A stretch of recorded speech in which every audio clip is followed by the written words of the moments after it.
speakers are well-known vitreoretinal surgeons from overseas countries. Therefore, this section will be running in English. To present my co-moderator, it's famous Swiss professor Henrich from Lugano University. Also, Professor Novitsky will come a little bit later. And our first presenter is Alexander Pekarik. Please. With presentation about photobiomodulation of the retina, a medical technology developed in Ukraine.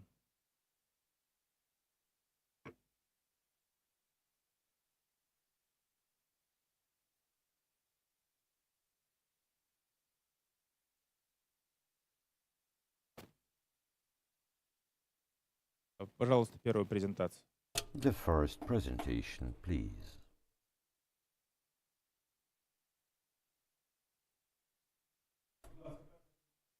Please, the first presentation can be started.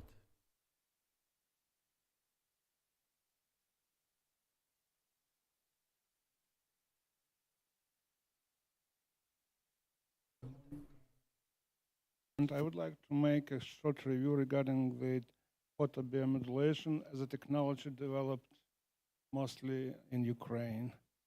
And I was shocked very much where firstly understood how many companies in the United States, so named, so-called unicorns, had been established and managed by Ukrainian origin persons. So I hope very much you know all these names. And most important things, maybe 90% of the founders of the company was originally from Kiev. And definitely Goldwyn Mayer, the second guy, was from Dimir, but it's also a small city under Kiev, not far from Kiev. But we have great chance to include great person, outstanding person to this list is Professor Linik from Odessa Filatov Institute. I hope very much you know him. Unfortunately, he passed away more than 10 years ago, but his ideas are still alive, and we try to continue developing his knowledge and potential in biomodulation development, because a professor has very intensive experience in not only in the medical science fields, but he collaborated intensively with military industry. It was classified industry, as you know, and being involved in the industry, he has a lot of data. He could just unclose not very early, but nevertheless,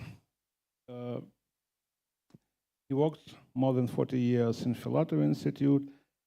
He was collaborate with internationally collaborate through the so-called STCU. It's a science and technology center in Ukraine project. He was manager of the project, and they recognize him as one of pioneer who used the biomodulation in treatment of macular degeneration. It's about his achievement. He participates in a lot of patents in the former Soviet, in Ukraine, Canada, China, Europe, India.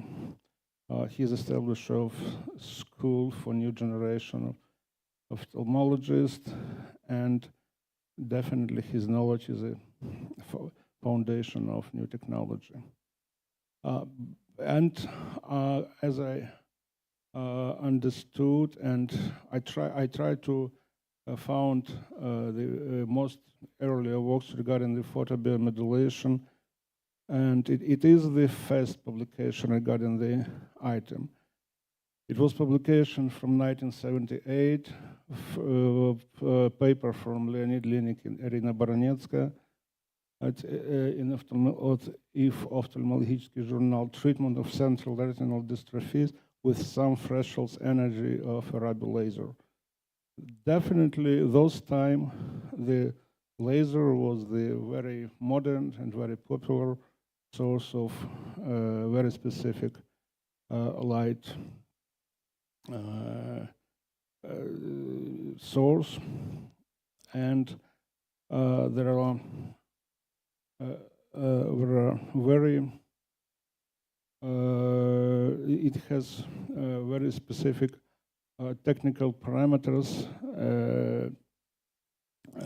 which kind of put on restriction on use of all the parameters. I mean, laser has very limited number of wavelengths, and it has problem with beam delivery, beam control, but nevertheless, all who has used the laser in their research, they got the first very dramatic results. And professor was the first person who just used such kind of instruments. What is photobiomodulation? I know that photobiomodulation is a quite modern name, because previously it's called like low light, low energy light. It's a difficult names of the same technology. It's mean when you just irradiate the eye tissue with the retina, you can change something with eye tissue without destruct the cells, destruct the tissue. It just stimulates cellular function first, but more general, you can change the status of the whole body. There are a lot of, so I have already mentioned regarding the limited number of laser had been available to use in research. It was mostly healing. It's a kind of a list of available lasers. But as I mentioned before, Professor has great experience with raw data, and he insists that the red and infrared LED wasn't the optimal wavelengths to use it with such kind of purpose. More or less, the laser has high cost, and the main question was regarding the laser: is we really need the coherency? Coherency is a feature of laser when provide laser with energy transferring. Now, in photobiomodulation, we do not need deliver high energy to the eye tissue. So that is why it was idea of professor to use the new source. I mean, light emitted diodes, but highly intensive light emitted diodes.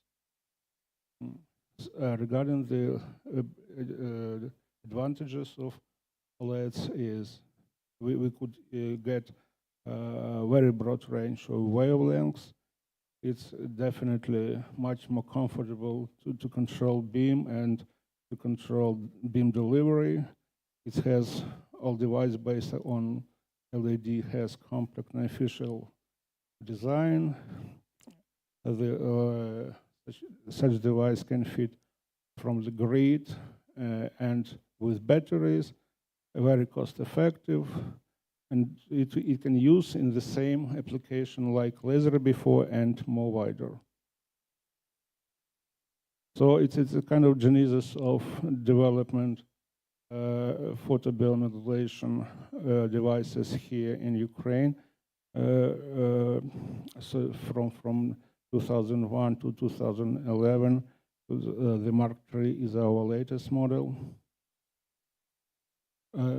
And perhaps you know that I don't touch the medical outcomes of using the photobiomodulation because I'm not a medical doctor, so I cannot professionally discuss the results. But as you know, not a lot of, but even one dissertation had been defenses from Juba Natalia, and the main results are there.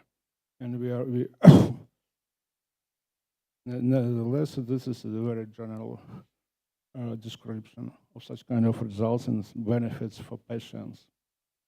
The Ukrainian-born technology, it should be launched in Ukraine, and now it's launching. We are just registering the official device in Ukraine, where we developed the production facility in Ukraine. It's necessary to develop the optimal business model, and we believe that in Ukraine it will develop very, very successfully. Nevertheless, we have already positive experience with establishing LED light therapy outside of Ukraine. It's a Seattle-based company named Lumithera. They use the quite similar wavelengths, and they use different protocol, a bit weak results compared with ours. But nevertheless, competence is a good thing. So last autumn they got FDA registration and start operation in States and Europe. So thank you very much for your attention. Thank you very much, Alexander. Very interesting presentation. Unfortunately, we don't have any time for discussion, maybe later. And the next speaker is Armen Vardanyan. Zoom connection, please. With a presentation about experience in the surgical treatment of retinal detachment complicated by proliferative vitreoretinopathy. Good morning.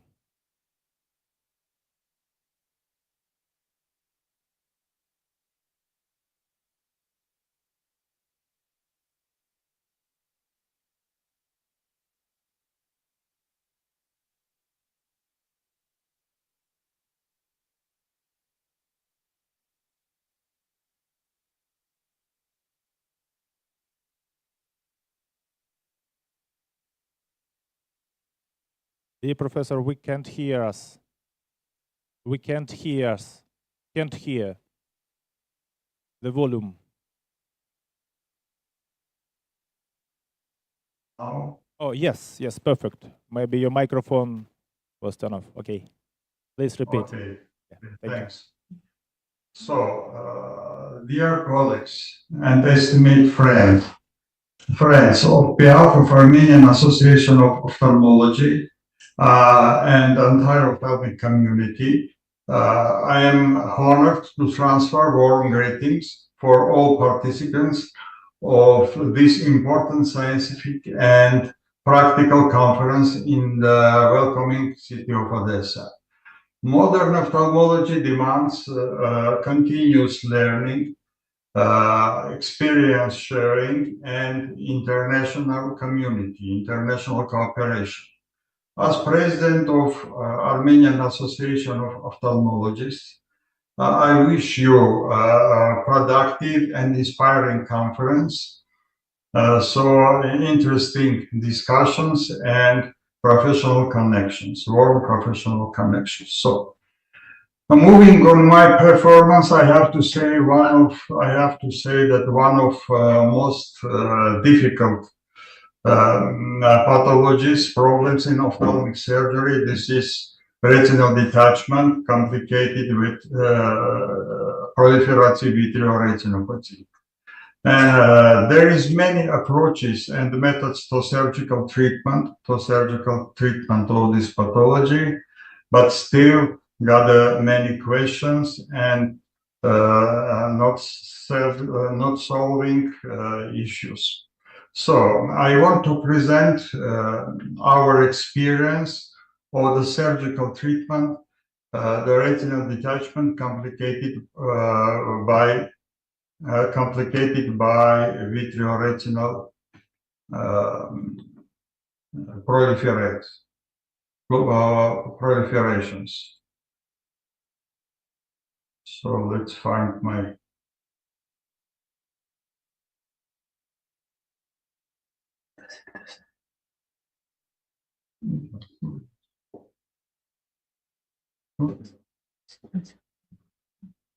Sorry, I Need to share your screen. Yeah.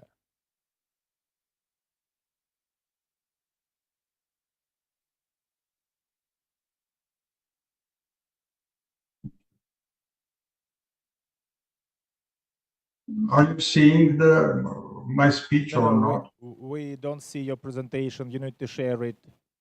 Okay. Share your screen, please. Okay. Yeah. Yeah. What now? Now you can see it? No, still no. Oh, okay. Yeah. I can see it. Not yet. Not yet? We can see, but full screen, please. Full screen. Slideshow. Yeah. Okay. Now we can see your screen and you can start. Yeah, perfect. Okay, thanks. So, our main goal was to reveal the efficiency of retinectomy for the treatment of patients with retinal detachment complicated with proliferative vitreoretinopathy, to compare the surgical results of patients who have a retinectomy with patients without retinectomy. So, to define the efficiency of retinectomy of different degrees for achieving a full attached retina, as well as maximum improvement of visual acuity.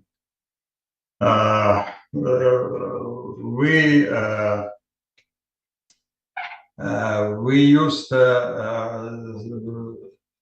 examination, pre-surgical examination of best corrected visual acuity, tonometry, anterior segment biomicroscopy, fundus examination, and base scan ultrasonography. Observation of patient was performed on the first 7 days, 1 month, 3 months, and 6 months after surgeries.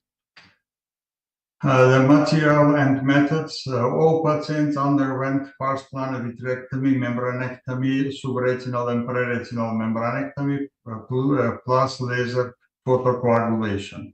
Tertiocoagulum liquid was applied, followed by the substitution of liquid with sterile air and subsequent injection of silicone oil. 150 patients,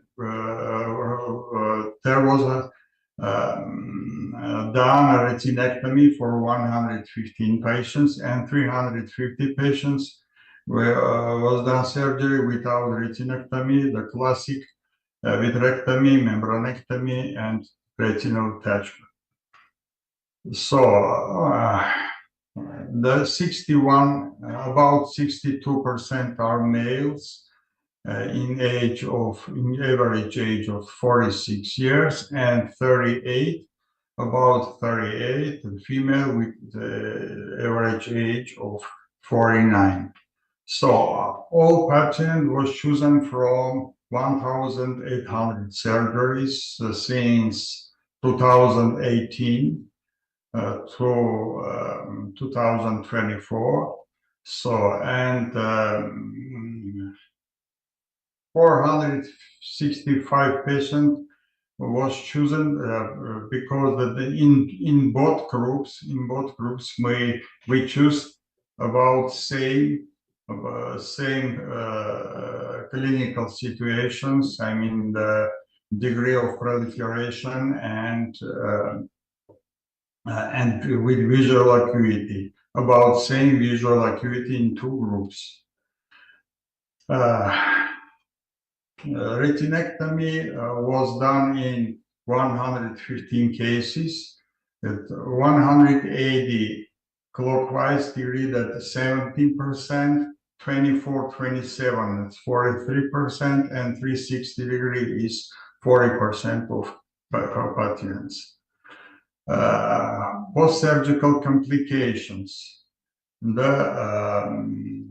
In group of patients with retinectomy, we got a 12 cataract, development of cataract or the cataract getting worse, and then transient elevation of intraocular pressure in IOPs were 4 patients, secondary glaucoma 2 patients, and 6 patients was the relief the epiretinal membrane.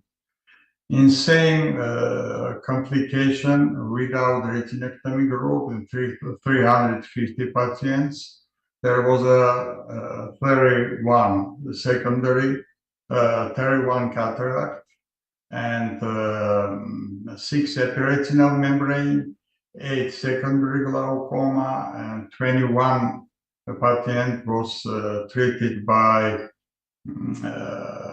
transient elevation of IOP, and 28% the recurrent retinal detachment.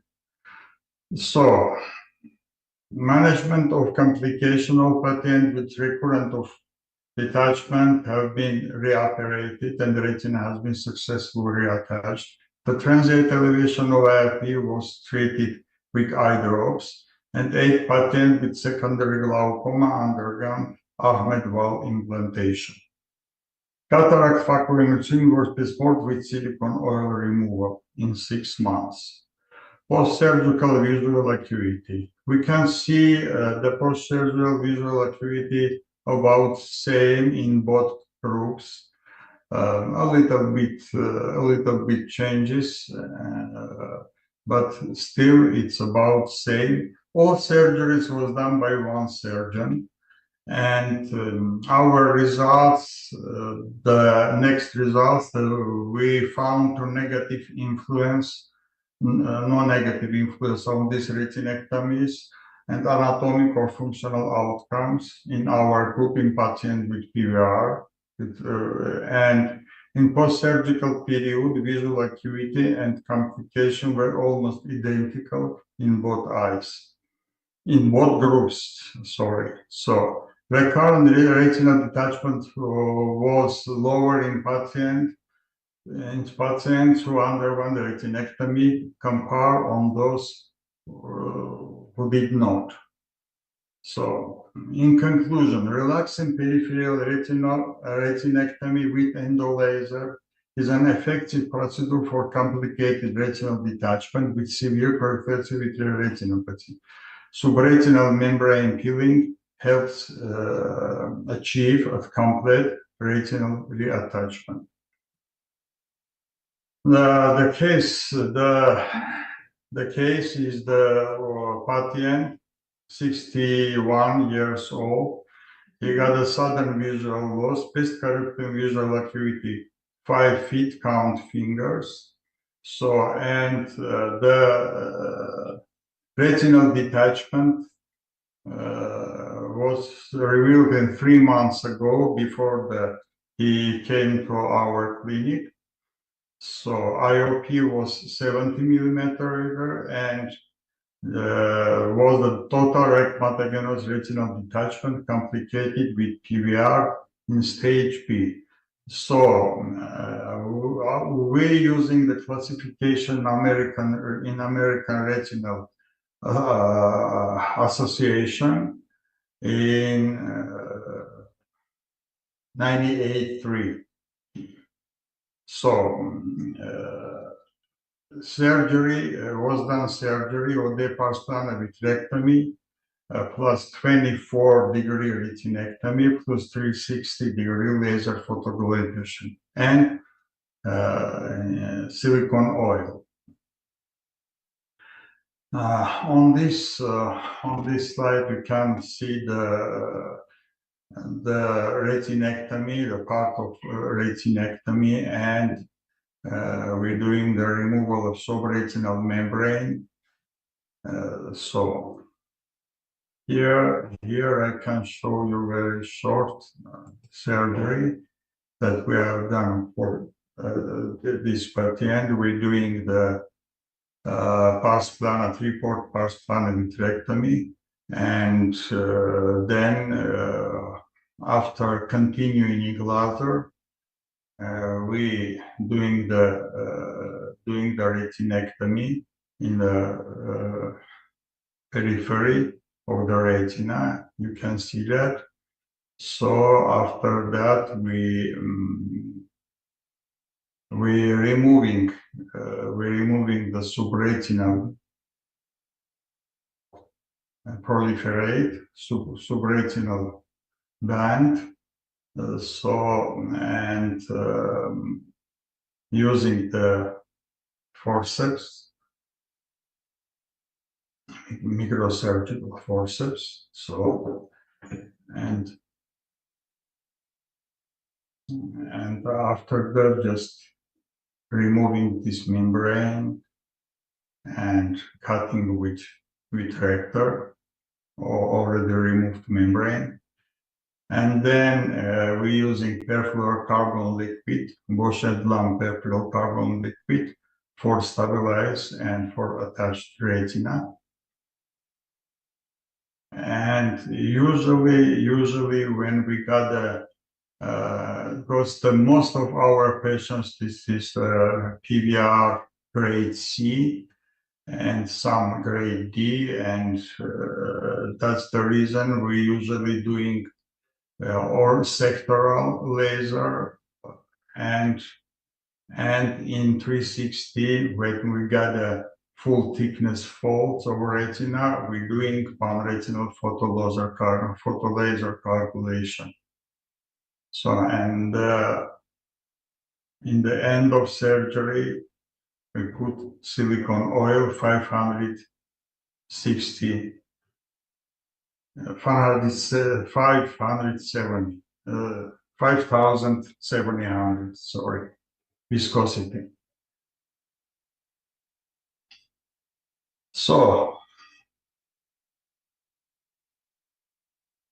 the surgery was uncompleted, and post-surgical period was the follow-up shows the good results.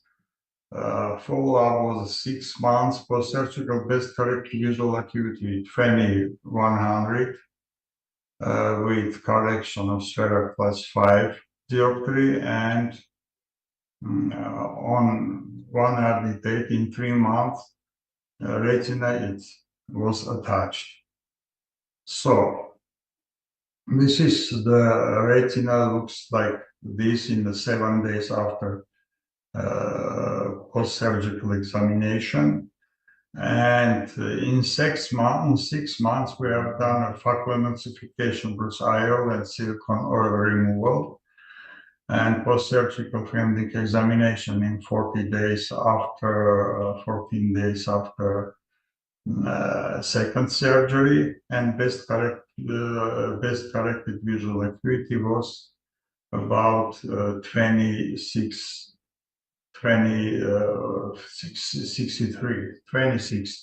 or 0.3. So thank you for attention.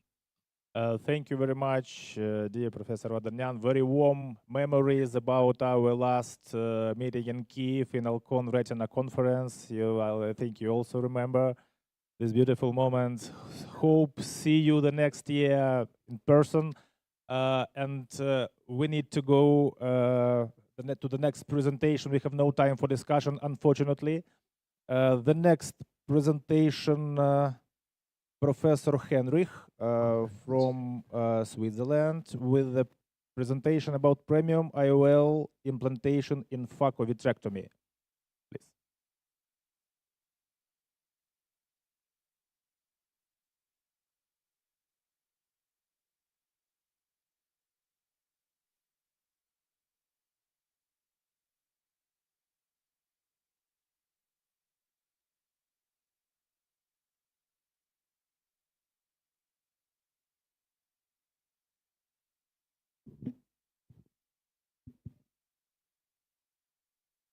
Вітаємо.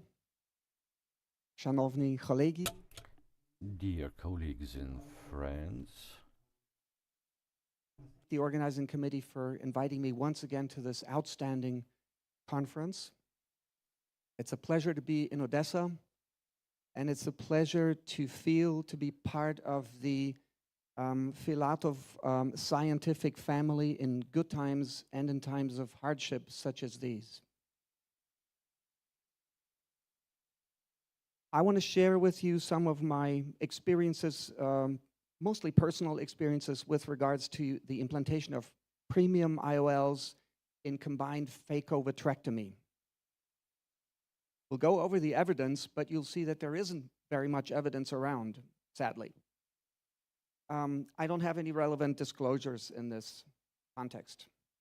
So vitrectomy, as we all know, has become the predominant intervention in vitreoretinal surgery. It's not, the numbers aren't as high as intravitreal injections or cataract surgeries, of course, but it is the third most performed intravitreal operation in ophthalmology. Numbers are hard to find. I could find some numbers for Germany, both for cataract surgery and for vitrectomies, and you see that the ratio is about 10 to 1. I could make analogies for Switzerland. The numbers I could find for Ukraine are very old, almost 25 years old. I'm sure that the numbers have increased a lot over those 25 years. If it's hard to find numbers for the total number of interventions performed, it's not surprising that it's even harder to know how many of these vitrectomies are performed as combined interventions. The only article I could find comes out of Germany and concludes that 2/3 of the interventions were performed as combined interventions, but there is certainly an important bias in this article, for example, due to the fact that only elective macular surgery was included. So with this scarcity of evidence, I decided to run a very small, very informal, very non-scientific little survey among friends and colleagues and asked them how many of your interventions are performed as combined interventions. Those are 13 colleagues from 13 different hospitals in Switzerland, Germany, and Ukraine. And the average number is 29%, so 30% roughly. But as you can see, this is the average number, and the actual results are highly variable, ranging from 0 to 75%. So why this tremendous variability? Especially surprising because there is some evidence that the anatomical and functional results, as well as complication rates, are quite comparable for the sequential approach and for the combined approach, both for example, best corrected visual acuity after a year, for refractive error after a year, and even for central macular thickness after a year. Results are apparently similar. So why do some people perform 0 and other people 75% combined interventions? Well, let's think for a moment about the possible advantages and disadvantages of a combined approach, technically, theoretically, both peri and intraoperatively. So in the perioperative setting, the most obvious and relevant fact would be that, as we know, cataract formation is accelerated by vitrectomy, and there are studies that see up to 80% cataract interventions in the first year after a vitrectomy. Visual recovery obviously is quicker in the combined approach, and some colleagues even advise clear lens exchange in presbyopic patients, especially if over 50 years old, and especially if gas tamponade is employed. I would add silicone tamponade, probably just the same. Both clearly accelerate cataract formation. There's one study that even believes that there's a reduced burden for the health system because there's only one intervention instead of 2 separate interventions. As far as the intraoperative situation is concerned, non-vitrectomized eyes have a higher anterior chamber stability, which in other words, means that if you do a sequential approach, the cataract surgeon will face an extra risk factor, which is the more volatile posterior capsule. Certainly something that an experienced cataract surgeon can deal with. Theoretically, again, there is a better possibility to do profound vitreous shaving and possibly better visualization of the periphery in the combined approach, because there's no cataract that is in your way. On the other hand, there are obviously indications that there is a reduced refractive predictability of the result, especially in macula off cases. We can talk about that later on, maybe for a second. Interestingly, the risk of a myopic shift has been described for both the sequential and the combined approach. Surprising in my assessment. In Switzerland, there's an extra factor, which is billing. We get paid very, very little, almost no extra pay if we do a combined approach as compared to a single vitrectomy. I don't know what the situation is in Ukraine. That is also considered, obviously, in some way. In the end, these are some theoretical considerations, but in the end, I think it comes down to surgeon training and individual experience, which probably explains the variability that we were talking about before. If there's no consensus among surgeons on whether or not to go for a combined approach, imagine the consensus there is on the lenses to be implanted. There is none, as you can imagine. In my little survey, these are the results that you can see. You see that all surgeons agree that monofocal lenses are okay in this setting.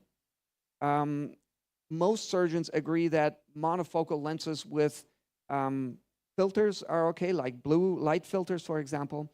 And only 2 centers employ other premium lenses, such as toric lenses, EDOF lenses, and only 1 center in very rare cases employs multifocal lenses in the combined approach. This 1 center is the University Clinic or University Hospital of Munich, Germany, the largest ophthalmology unit in Germany, so certainly an opinion to be considered.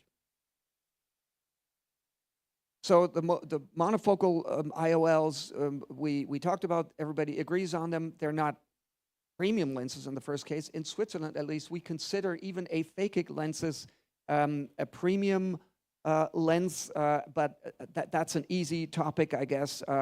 We all agree that in the vast majority of cases, depending on the topography of the cornea, of course, but due to the increasing spherical aberration with age, aspherical lenses are useful for almost all patients in combined surgery. So we'll put a stamp on that. I think we all agree on that one. That's a low-hanging fruit, as they call it. What about blue filters? Well, that is something that goes much beyond the scope of this lecture. Short wavelengths light is harmful to photoreceptors, so good as far as the consensus goes.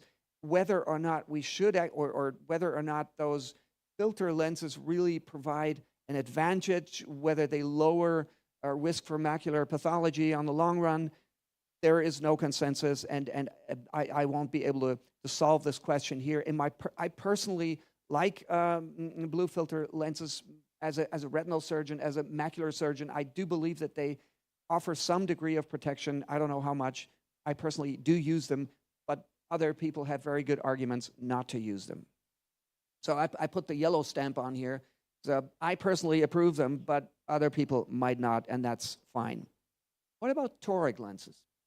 So in my little survey, half the surgeons roughly said toric lenses are not a good indication for combined surgery.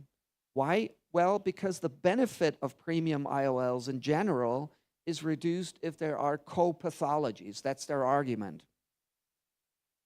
But in this case, there is some evidence. At least one publication shows that there is a significant reduction in astigmatism in phakovitrectomy with the use of of toric lenses. And that is both true for C-loop haptics and for plate haptics. There are two different publications out on that. Usually, most people, at least in my environment, use toric lenses if the corneal astigmatism is over 1 diopter, obviously a little bit depending on the axis and where you're, how flexible you are with your incision. So toric lenses, and that surprises a lot of people, they really clearly get the green stamp here. I think we can agree pretty much that they are a good option to be thought about in combined surgery. How about EDOF lenses, extended depth of focus lenses? My colleagues, 8 out of 13 said, not a good idea for the same reason. Patients don't benefit as much as they would otherwise if not in a combined setting. However, well, there's very limited evidence, we must say. But there is at least one article that shows that there is actually high patient satisfaction with the use of EDOF lenses. This is not a randomized study or anything. It's a questionnaire-based study on 89 patients that were asked about their satisfaction. And as you can see, the satisfaction is pretty good for the long range and the intermediate vision range. I personally use EDOF lenses in many occasions for combined surgery. Obviously not if there's significant macular pathology that you don't expect to resolve with your surgery. How about multifocal lenses? Multifocal lenses, well, here there's almost a consensus. 11 out of 13 colleagues said don't use them in combined surgery. For the same reason, patients won't benefit as much, and contrast sensitivity might be reduced after surgery. Intraoperative contrast sensitivity might be reduced, so the surgeon might have a harder time operating a peeling, for example. Evidence is very limited, and no prospective or randomized studies are available. There are no guidelines.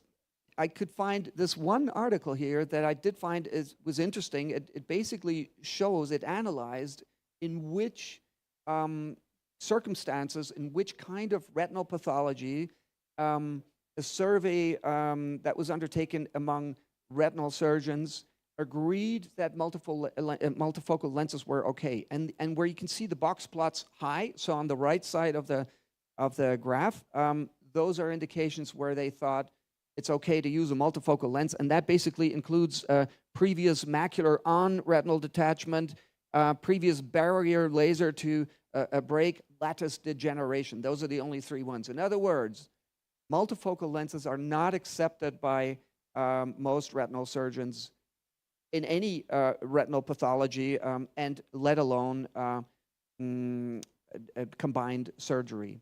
As I said, there's one, so I think we really put the red stamp on here. There's one exception in my survey, the Munich hospital, and I talked to my colleague there, and he said, yeah, what I do is I implant a monofocal lens in the bag, maybe toric, and then I add an add-on multifocal lens that I can change worst case if the patient's not happy. That's what he does in some selected cases, but still, I think the multifocal lenses deserve our red stamp.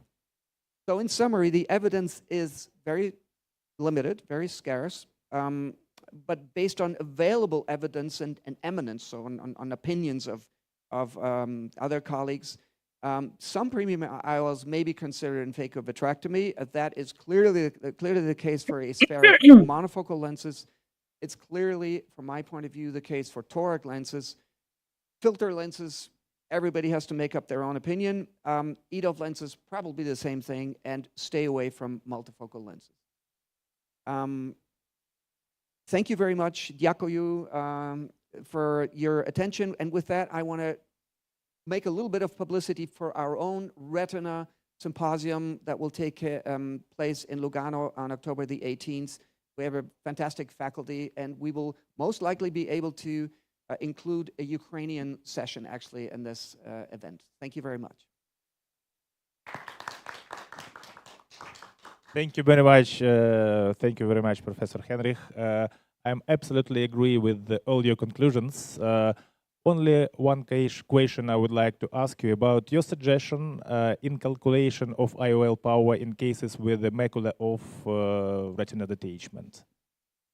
Yeah, that's a difficult nut to crack. That's a difficult situation unless you have one of the more modern biometers, such as an IOL Master 700 that measures the distance from the cornea to the EPR, to the retinal pigment epithelium. There you're safe. You can make a good prediction. If you have an older model, such as I do, an IOL Master 500, for example, that measures the difference to the retina, and that can be very difficult.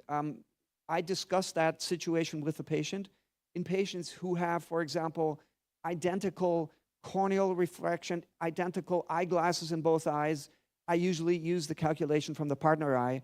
And in some cases, you really have to make a judgment and say, well, maybe in this is a case for a sequential approach and operate the cataract later.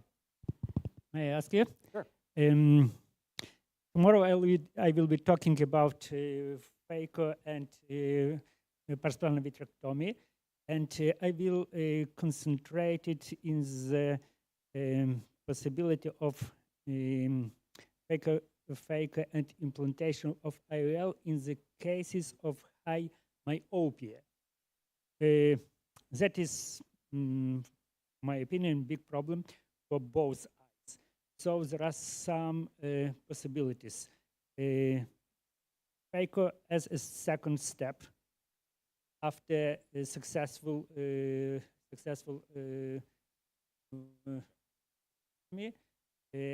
or using contact lenses, so on. I prefer to perform a two-step surgery. What is your opinion? So your question is in patients who would risk of having an anisometropic vision, so one eye myopic and the other. Yeah. Okay. Yeah. Mm-hmm. Yes, that is a really a difficult situation, especially in young patients. Our approach, we discuss it with the patients. Some patients, so younger patients, we avoid the combined approach, definitely. And at least you gain another year or maybe sometimes two before the cataract operation becomes necessary. But in older patients, we discuss the possibility of doing a combined approach, and then using either a contact lens on the partner eye or doing at some point a clear lens exchange on the partner eye. Thank you. Thank you very much. Thank you very much, Professor Henrich. And the next speaker is Angelina Morales from Portugal with presentation about giant retinal tear retinal detachment. Nice to see you, Angelina. Yeah, you can see me? Yes, And we you can can see hear you me and we can also? hear you. Yeah. Okay, thank you so much for this kind invitation. I think it's my fifth time or fourth time in your Filatov lectures. It's a pleasure for me, unfortunately, still in this situation, but it's okay. Let's hope that in the next year we can see face to face. We are very hopeful. So let's go to my presentation. I hope this runs well. Let's put, I'm here. It's not running. Still no. You can see my presentation? No, we can see your screen, fortunately. My screen? You can share it with us. Yes, it's saying that it's compartilhar, okay. And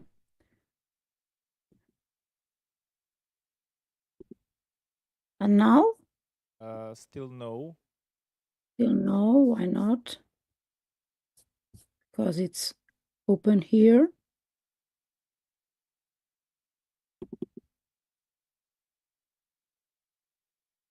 Not there? Está pausado. Let's Yesterday I already had some problems doing it, but finally The problem was solved yesterday, but yes, continue what's today, yeah. solved, but now I'm with same problem.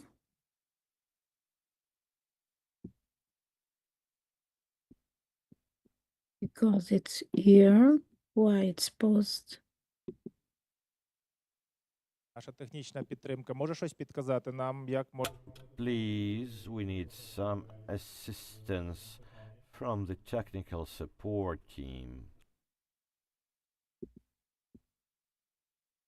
Down in your Does it- screen is a green icon, share. Yes, I know because it's Maybe Yes. we need extra 2 minutes. Our technical support team asked about 1 minute to solve this problem. so maybe- it's here by Yeah. Compartilhar, okay. And then this is this one.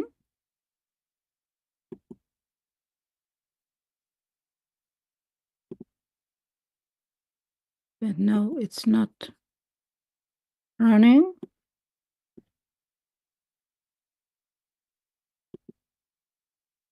They have my presentation there, but the main screen we see only connection with you, only video with you, without your With me? screen, unfortunately. But our supporting team tried to help. Oh yes, excellent.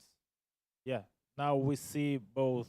now you can see my presentation. A few seconds ago we saw it, but now Now. And now. yeah, please. Now you can see it? Perfect. Yeah, we can see your presentation.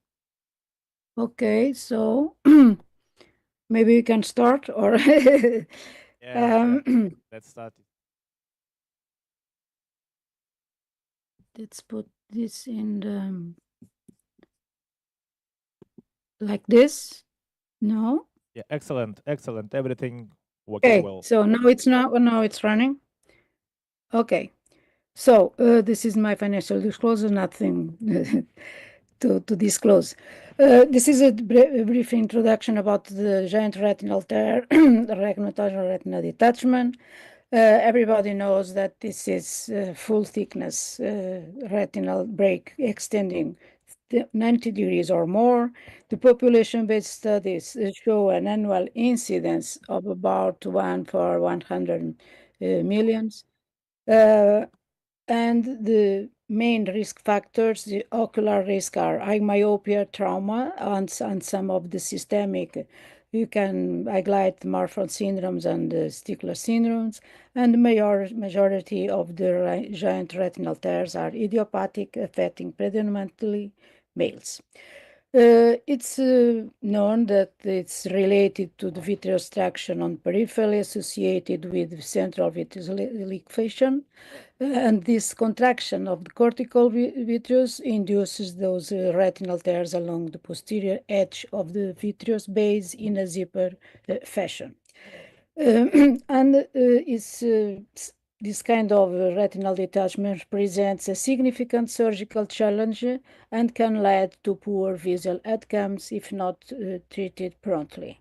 Historically, they have very poor outcomes, and until in 1975, Kansky reported as 58 retinal reattachment rate using intentional retinal incarceration. Since then, the innovations in surgical techniques and technologies led to the improvement of the primary anatomic success rates, as you can see in this slide. So in the few moments, the rest of my presentation, I will address some of the surgical challenges when we deal with this kind of retinal detachment. And I will address some of the particular issues that we can face when doing these surgeries. Starting with the role of scleral buckle, there's some debate about that. See if we then put an encircling band or not. There is some consensus about if you have a phakic eye and the the retinal detachment, the extent of the break is less than 4 hours, maybe we don't need to put, you need to put the encircling band. If the retinal tear is very big, it's bigger than the 90 degrees, or let's say 180 degrees or more, it's a big consensus about not to use the recircling band, but because these bigger retinal giant tears already had created their own relaxing retinectomy. There is not also consensus about the pseudophakic eyes, so it's maybe up to the surgeon, depending on the case that they are facing, to put that encircling band or not. Now, regarding how we have to do when you are in this kind of eyes. Nowadays, most of the platforms use are 25 or 23. The valvular cannules decrease. It was a very upgrade, let's say, on doing surgery, because they decrease the turbulent flow and lessen vitreous incarceration. The high-speed cuttings with low vacuum levels allows also for safer shaving of the peripheral vitreous. You have to do or to confirm if it's already present the PVD. Usually it's consensus, and usually I do the trimming of the anterior ischemic flap, just because this is the scaffold for the appearance of the anterior PVR. You can consider, it depends also, but you can consider to use the endodiatomia along the posterior border of the tear. And now it's quite, let's say, quite mandatory to use perfluor carbon liquids in this kind of retinal detachments. But you need to do it carefully because it's a very, let's say, the third hand for surgery, especially in those cases you need to unfold the rolled large retinal flat. Gradually, you would have inject this heavy liquid over the optic disc, ensure to get one bubble, because if you don't do that, maybe you can have some little bubbles behind the retina, and it's not good, of course. But because of time, we don't have much time to discuss this. Maybe you can see it in some videos that I have in the next minutes. The other issue that we have considered is how is the extension of the retinopexy. There are some controversy also, and it depends also from if you have some lesions in that eye outside the retinal, giant retinal tear. If you do at 60 degrees, 360 degrees endolaser, or if you only treat the region of the tear. Nowadays, I think there are some trend not to do so heavy laser. Maybe you have only to do it over the tear, or some additional tears that you can find also in some eyes. Another issue is the tamponade. How you choose the tamponade? There are, oops, what happened here? I think that some slides missing. Okay, about the tamponade. That's not, you are not seeing only the title. But there are long-acting gas. Preferably, you have to choose the C3. Usually, I use the C3F8, or you can choose silicone oil. Because if you choose a gas that's this is, for example, like SF6, there's not enough maybe for the retinopexy for this kind of tears or retinal detachments. I'm sorry, but because there are something here about, because this is not the, maybe I have the not the real presentation on, because this is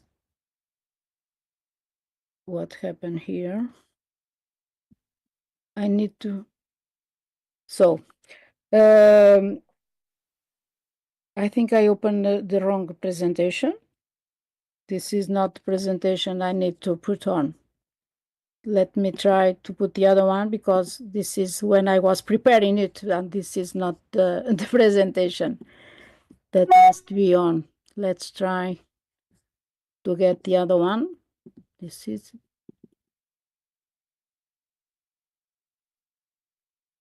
are you hearing me?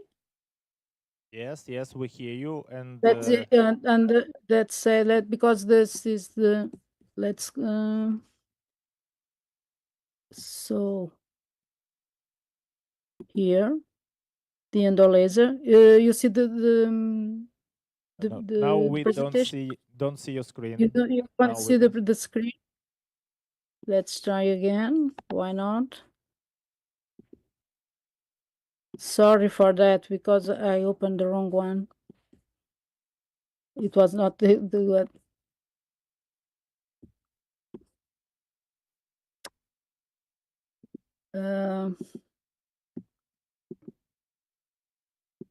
because now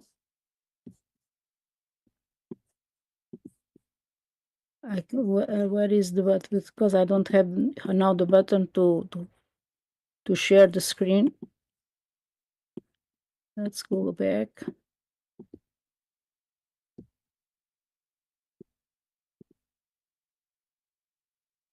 Let's see if it's there now. Okay.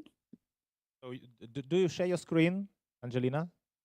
Yes, now I'm. Oh, now you share it. Okay, now we see your You see, but your screen. now you see. Okay, let's put this. But now I can't see. It's, you see, but I don't see it. You don't. You see it, but I don't. Let's try this way.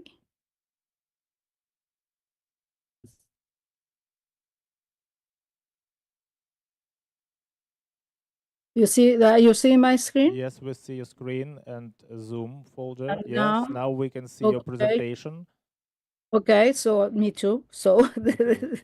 let's throw. Yes. So this Please go about go to the presentation mode, please. presentation. Yeah, Okay, to full screen. Yeah. the laser. Okay, now it's okay, because it's About slippage. Yeah.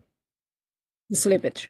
So there is, of course, there are some problems with the slippage, especially if the tear is a superior one. The step where we are doing the fluid air exchange is the most critical one. So this usually you can do the change, direct exchange, if you are going to use the silicone oil. Or if you can do for air. So this is something that it's also a problem, and I can show it's also in the video. So let's go to the tamponade. What I was saying, because about the tamponade, you can use the long-acting gas or silicone oil. It depends how, because there are some papers that compares the results, and they're maybe not so big difference for those. But if you do have vitreoretinal proliferation and in the inferior cases, maybe it's preferable to use the silicone oil. Another issue is positioning. Sometimes, and it's special important to advise the patients if he can do it, particularly in the first 24 or 48 hours, just to avoid also the falls or that can happen after the surgery. Another issue, it's regarding the prophylactic laser in the fellow eye. In that is also some controversial, some advice to doing it even if there are no problems or no lesions that can that are called the pre-rheumatogenic lesions. In those cases, maybe it's necessary or it's advised to do a prophylactic laser, but in the fellow eyes that don't have any lesion, maybe it's not strong evidence that it's necessary to perform a prophylactic laser. Let's go now to the two videos. This is one. This is idiopathic case. The other one is a traumatic case. They are quite similar. So this is the initial in the beginning of the surgery, the vitrectomy, just special doing it in the border of the tear. And now, after that, taking all the trimming, also the edge of the posterior the flap. Now let's introduce the heavy liquid to unfold that fold retina.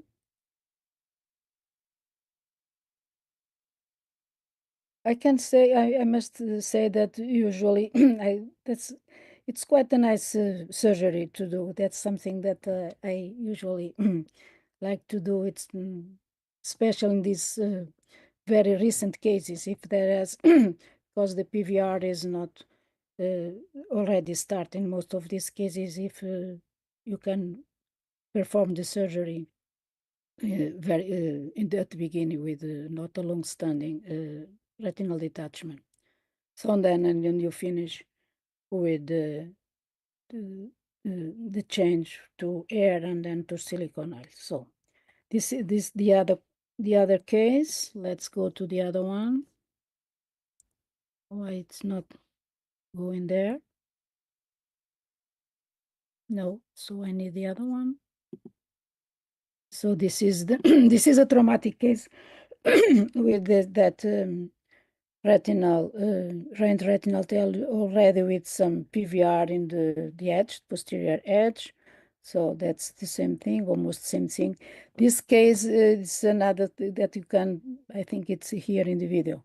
We also find in intraop an additional flap tear inferiorly in this case.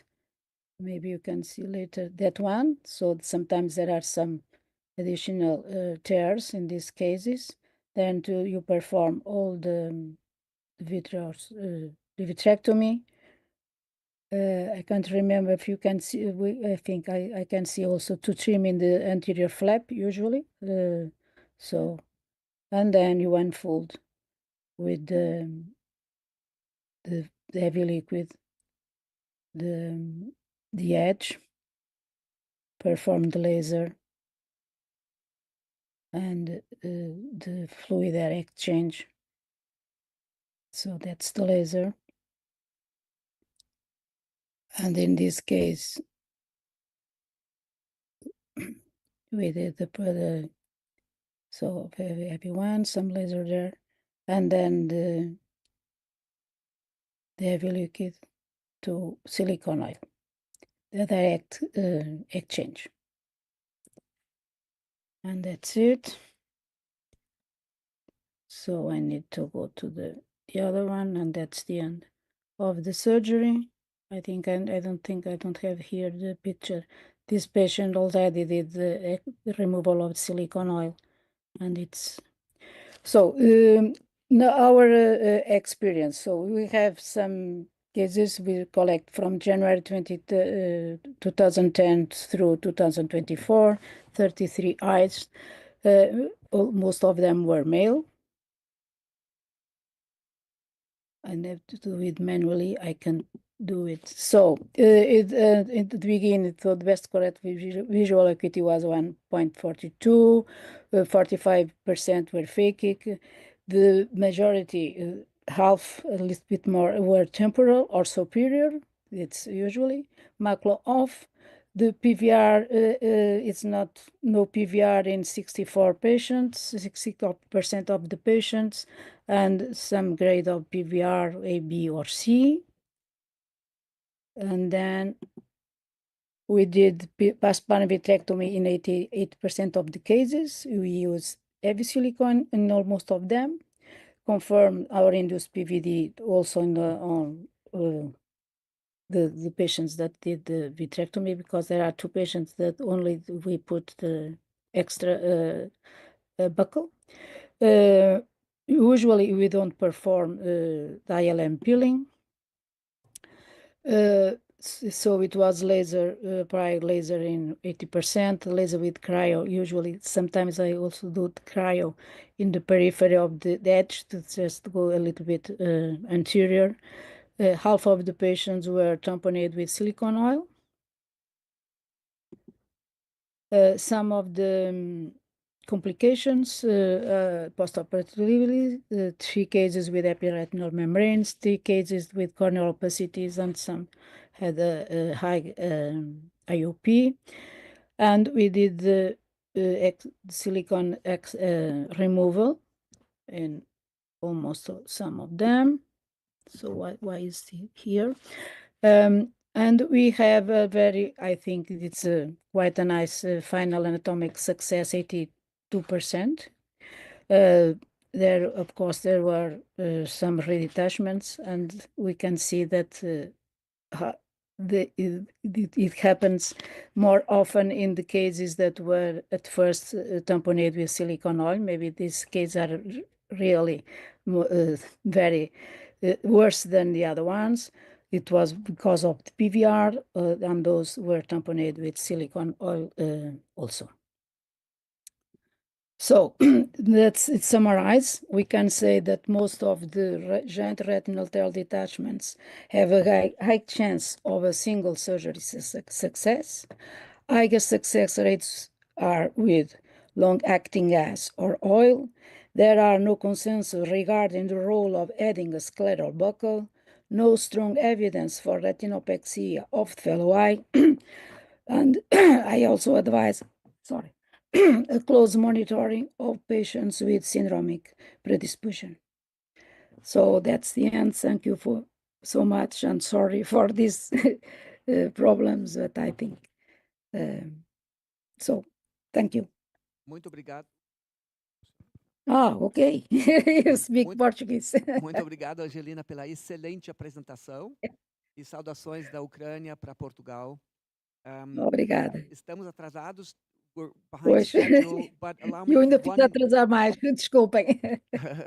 one quick question. You mentioned that 50% of your cases are managed with silicone oil, so the rest with long-acting gas. What are the main criteria for the choice of the tamponade?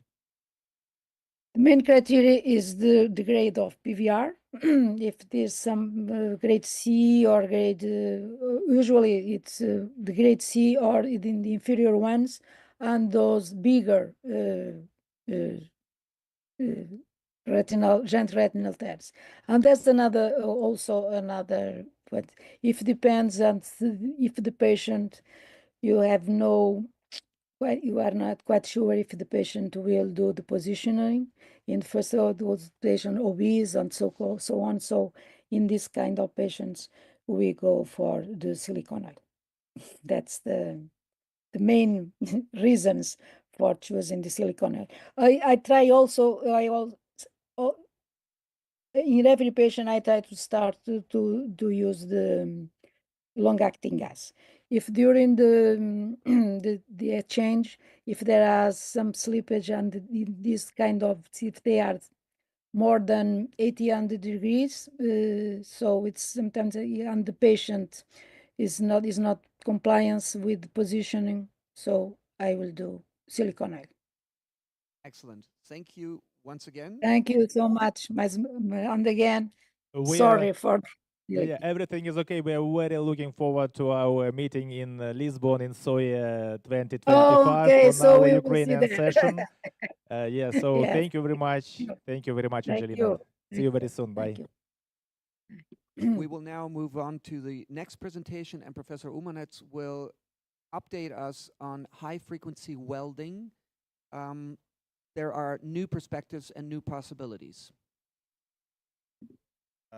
Dear moderators, dear colleagues, we are losing some time, so I need to be fast. And I will talking about high-frequency electric welding as new possibilities for hemostasis during vitrectomy. I have no any financial disclosure in my presentation. So it's well known that vitrectomy is the main method of surgical treatment of different vitreoretinal pathologies such as retinal detachment, proliferative diabetic retinopathy, different vitreoretinal syndromes, and even intraocular neoplasms. But endoresection of intraocular tumor remains controversial, mainly due to the high risk of intraoperative complications such as bleeding.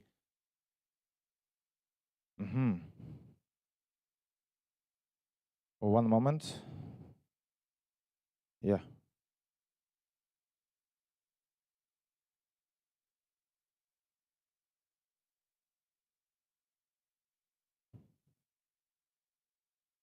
Okay.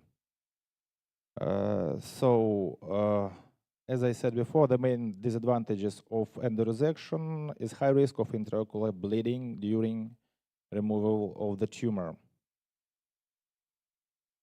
So, electric welding of biological tissue is a new electrosurgical method which allows us to seal different type of tissue with minimal thermal damage. As Boris Patton and Natalia Pasechnikova initiative, this method was introduced in our practice. And the main biological effect of electric welding is electrothermal adhesion, which allows us to increase the efficacy of hemostasis. And this slide demonstrates the part of our experimental study about the quality of hemostasis. We performed it in rabbit eyes. As you can see, after welding and after cutting vessels with previous welding, the bleeding was practically absent. After that thermocoagulation, it comprised about 13 seconds, and in control group about 43 seconds. So it allowed us to introduce it in the surgery for intraocular neoplasms, and the main aim of our study is to review the efficiency of vitrectomy with tumor endoresection using welding technology in patients with intraocular neoplasms during last 5 years. So we observed 42 patients, 43 eyes with Hippel-Lindau disease, uveal melanoma, and choroidal hemangioma. This slide demonstrates our patient group with Hippel-Lindau disease, 12 patients, 12 eyes, complicated cases by tractional detachment, trigmatogenous detachment. In 3 cases, it complicated by epiretinal membrane formation. In 5 cases, by macular edema with hot exudates. Number of nodules about 9, nodule size not much than 3 diameter of disc. As you can see, intraoperatively, high-frequency electric welding was performed without any complications around the nodules. The welding applications, as you can see, was performed in 2 rows with no gap.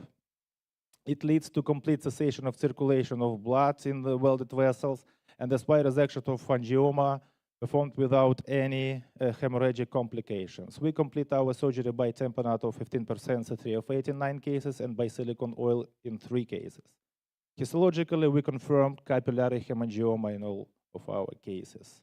So in long-term follow-up in Hippel-Lindau disease group, you can see that retina was completely attached in all cases, and resection of hemangioma leads to resorption of hard exudates in the macula, and that's why, of course, we have increase and stabilization of visual acuity in all our patients.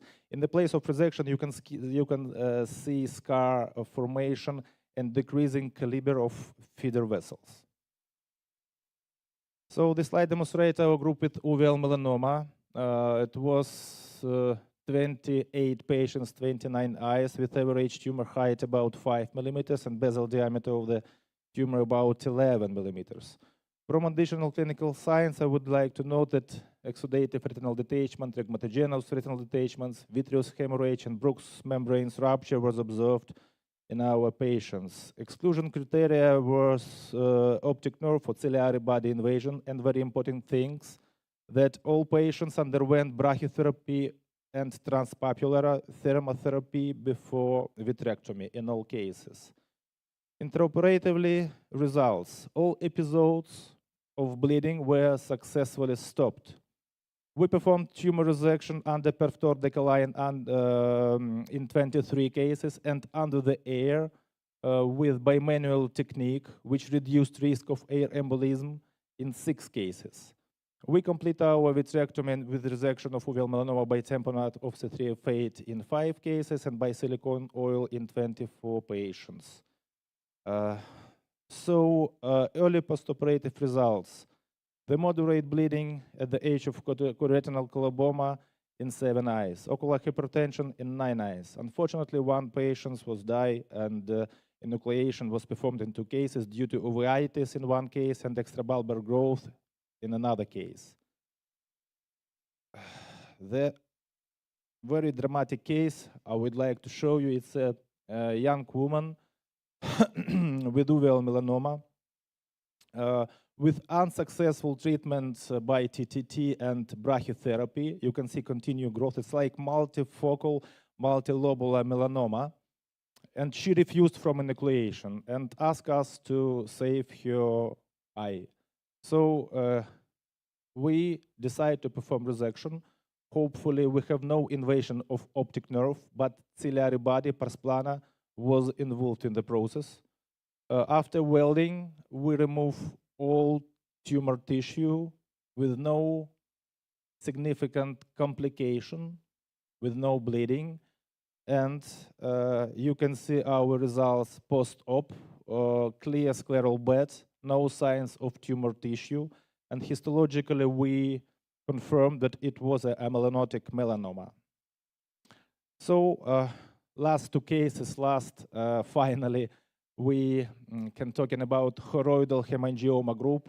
It was 2 patients, young girl, 21 years old, with Sturge-Weber syndrome, and young boy, 14 years old, with circumscribed hemangioma complicated by huge detachment, fibrotic detachment.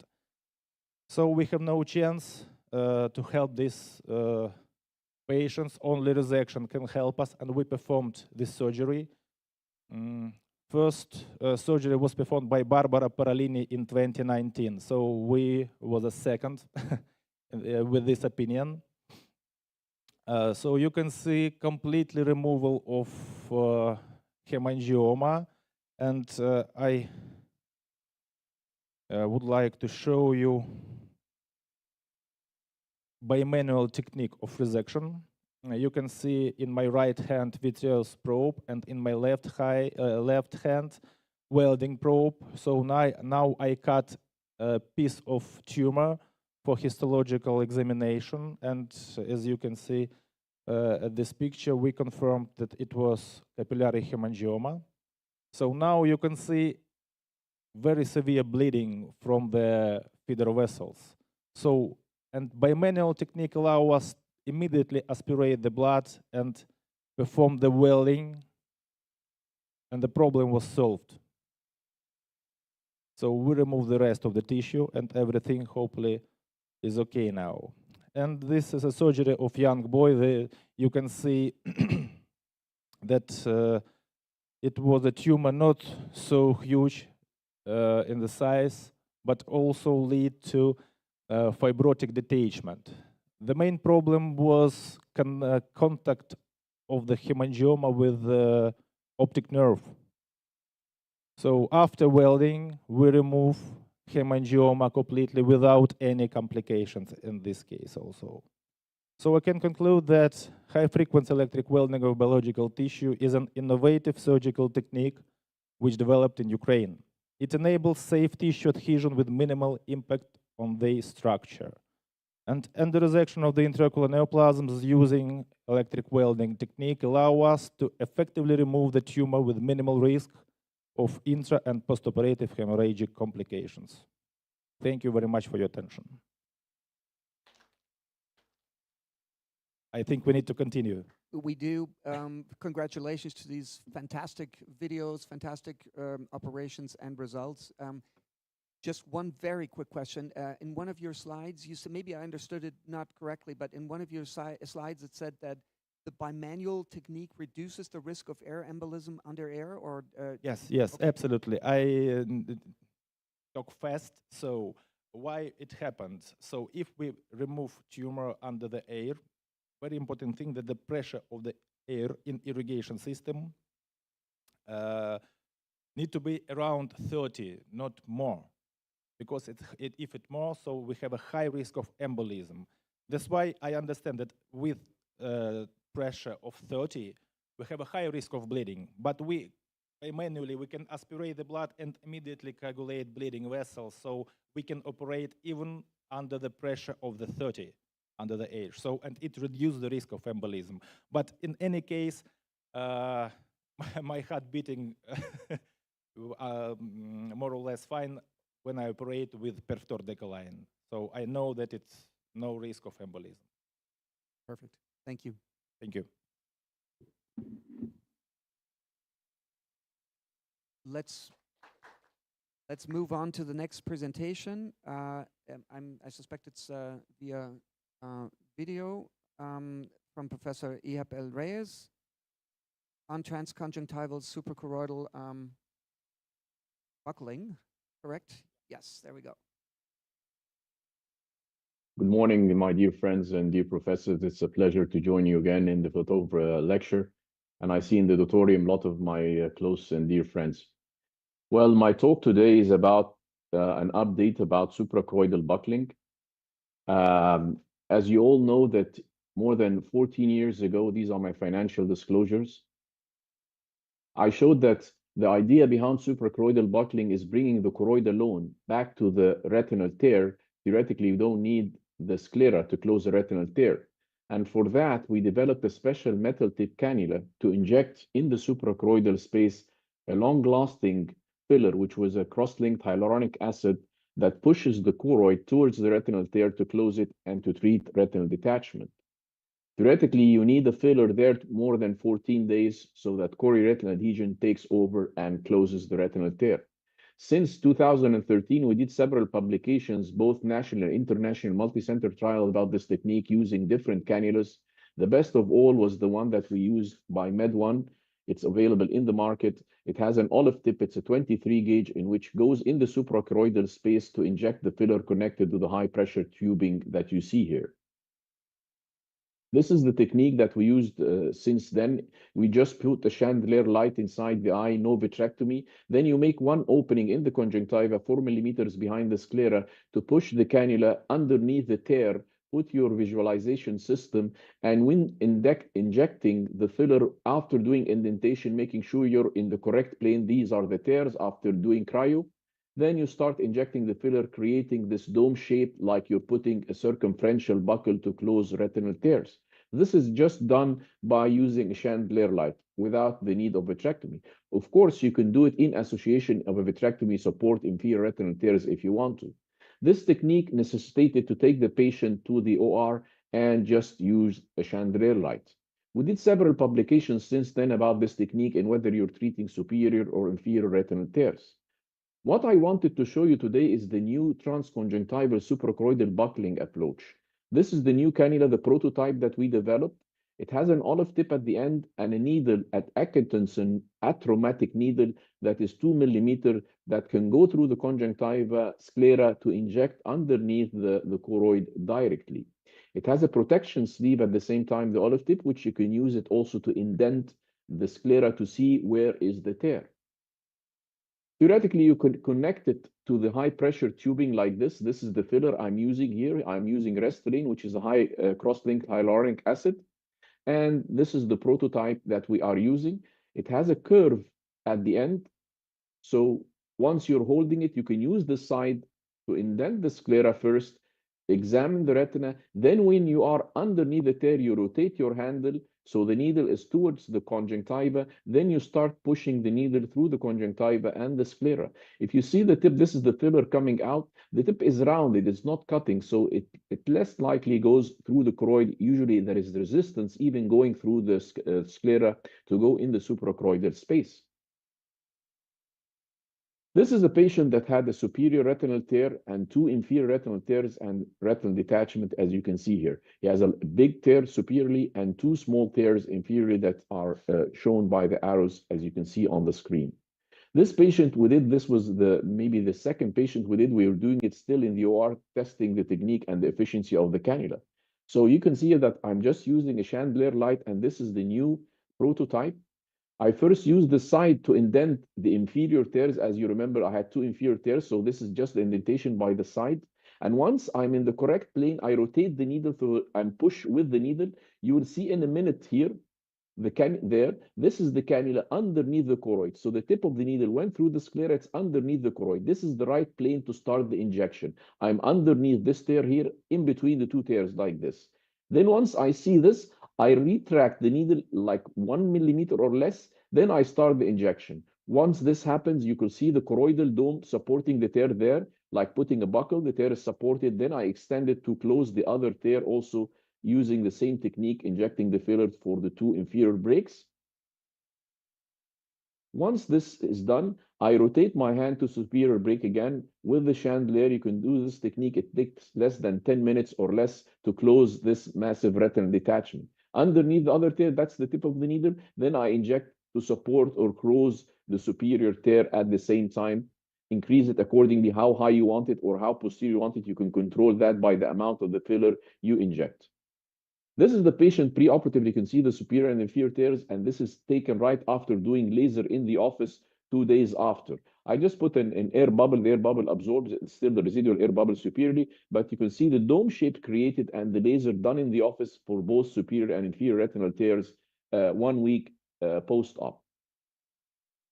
Again, under high magnification, you can see the site of the tears, and they are supported by the dome shape elevation, like putting a radial or a circumferential buckle for all the tears that were there present, and the retina is flat. The question is, could we take this procedure to be an office-based procedure? If we make it easier, if you use your indirect ophthalmoscope, could you do the same technique instead of taking the patient to the OR to treat a retinal detachment? This is what I'm sharing with you in this patient here. This is a patient that had a subtotal retinal detachment with a big, large upper temporal break. The fluid is collected here. You can see it. What we do is we give the patient first a block, a peribarbal block. In the office, you don't need to take him to the OR. Use the same cannula. Now we're priming the cannula to make sure that it is filled with the filler. And you, with an indirect ophthalmoscope, you examine where the tear is. And with the side of the needle first, once I'm in the correct plane, I do the same thing I did in the OR, rotate my needle. Then when I tell the assistant inject, then the assistant starts to inject the filler to close the retinal tear. You have to vent the eye sometimes to decrease the pressure. If you are intending to put an air bubble or a gas bubble, I just do the drainage of the AC. You might need to do it twice. Then I put my air bubble inside to support the tear while to be ready to do the laser in the office, and that's it, and the patient is done. It stays face down, and then on the side after that for the fluid to dry in the office. You can see that this patient here is preoperative picture with the retinal tear and the subretinal fluid. After putting the filler, the tear is supported before doing the laser. So this was just after the air bubble went away. That was taken at the end of the first week. The retina is dry. And here after I put my laser in the office a couple of days after. So this is a 10-minute procedure or less. You can do it in the office. Better, of course, than pneumatic because you actually support the retina. It's not putting just an air bubble inside the eye. Another patient, sometimes I use the indirect laser if there is not too much fluid. I give the same thing. I give the bulbar block. Then I use now I'm wearing the indirect laser also. So while doing my elevation of the bleb, if I can have retina flattening on the choroid, I do with the laser at the same time, the laser after elevating the choroidal bleb. So I give the injection, make sure that the tear is closed. I sometimes do an AC tap. If I'm planning doing the laser on the spot, sometimes I don't inject air, but then I would just use my indirect laser to put the laser burns directly if the retina choroidal appositioning is present on table, and the shallow fluid sometimes goes posteriorly to close the tear on table. So what are the difficulties and complications that can happen? If you're too shallow and the assistant starts too early, the injection goes in the subtenon space. And then you have to make a small opening to drain the filler outside the eye. You can see the filler itself is like a jelly or like a gum.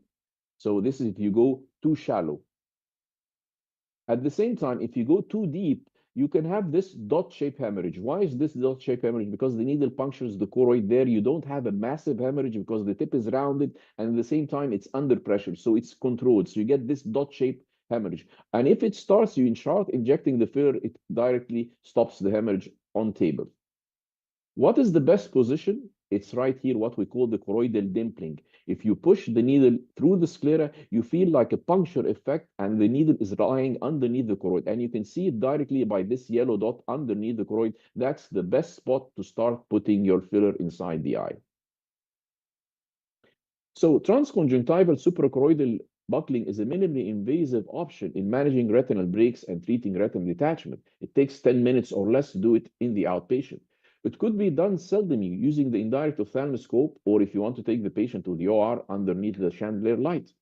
With vitrectomy, sometimes could be an association if you need to support inferior retinal breaks to avoid the need of injecting filler, injecting tamponides for inferior retinal detachment. You can always augment an inferior retinal tear during a vitrectomy by putting a buccal suprachoroidal approach. It's a potential office-based procedure in treating selected cases of retinal detachment. You don't need to take a patient that has high retinal detachment. Avoids potential problems as scleral buckling or problems of vitrectomy. Thank you so much for your attention.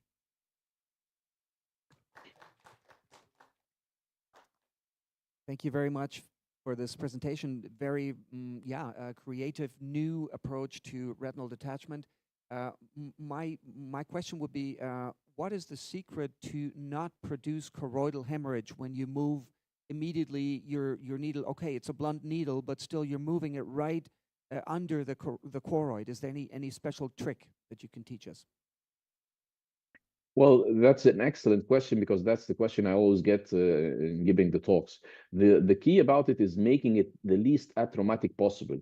When you have a rounded tip and you start to indent, the choroid is always pushed against. But if you have a cutting needle, then it has the efficiency of cutting through the choroid. So when you start the indentation, you feel that there is always resistance going through the sclera because it's rounded. And there is always like a pop that you feel. This pop means that you went through the sclera and you can see the choroidal being indented. It doesn't puncture the choroid. The length of the needle, it's only 2 millimeters. So if you calculate the sclera and the conjunctiva, it's around maybe 1 millimeter. So you have 1 millimeter of indentation. If the rounded olive sets against the sclera, then you will have just 0.5 indentation in the choroid itself.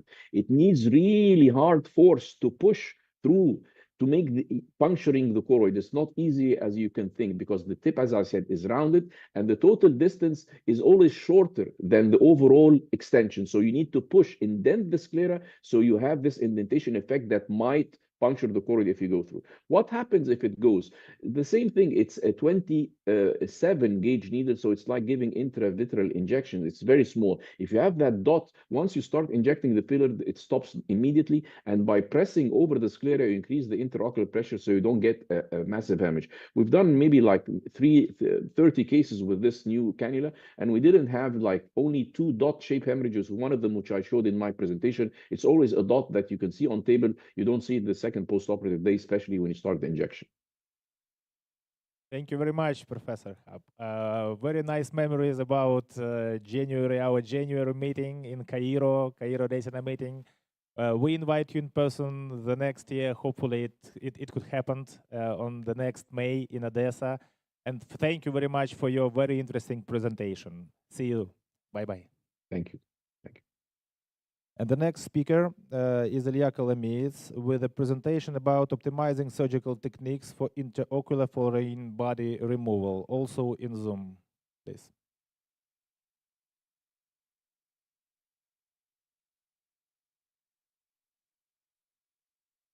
Nice to see you, Ilya. We see your picture, but we can't see your screen still. So can you share your screen with us? My presentation is recorded, so I hope. Beautiful. Perfect. Okay.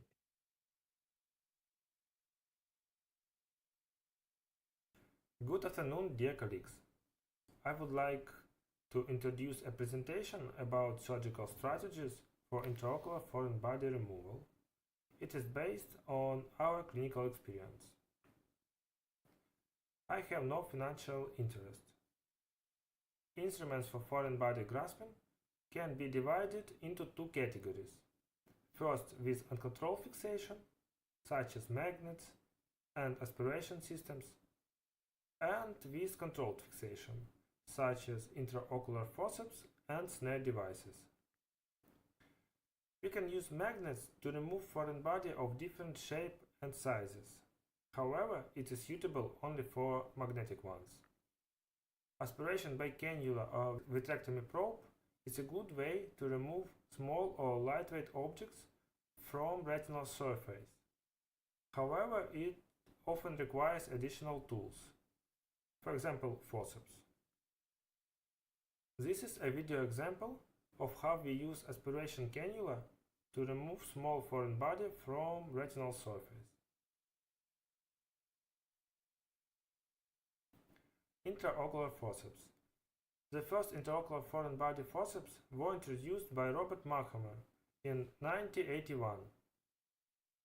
Nowadays, there is a huge variety of intraocular forceps.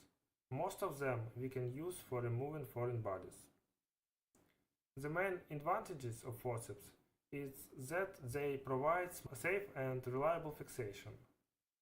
However, it can be hard to fixate smooth surfaced foreign body, such as glass. And the size of foreign body we remove is limited by jaw width. For removal most foreign bodies, we use ILM forceps. We manually widen the forceps jaws to increase the grasping volume. There is a video example of how we use 23 gauge ILM forceps for removing this big round foreign body through the sclera.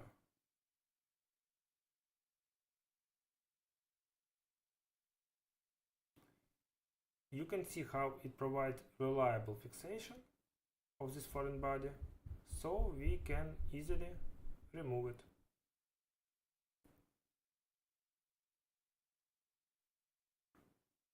Intraocular foreign body claw forceps. They were introduced by Manish Bapai in 2018. However, the size of foreign body is limited by the opening capacity of the forceps jaws, so we can't use these forceps for removing really big foreign bodies. This is a video example of how we use these forceps for removing small foreign body from anterior chamber.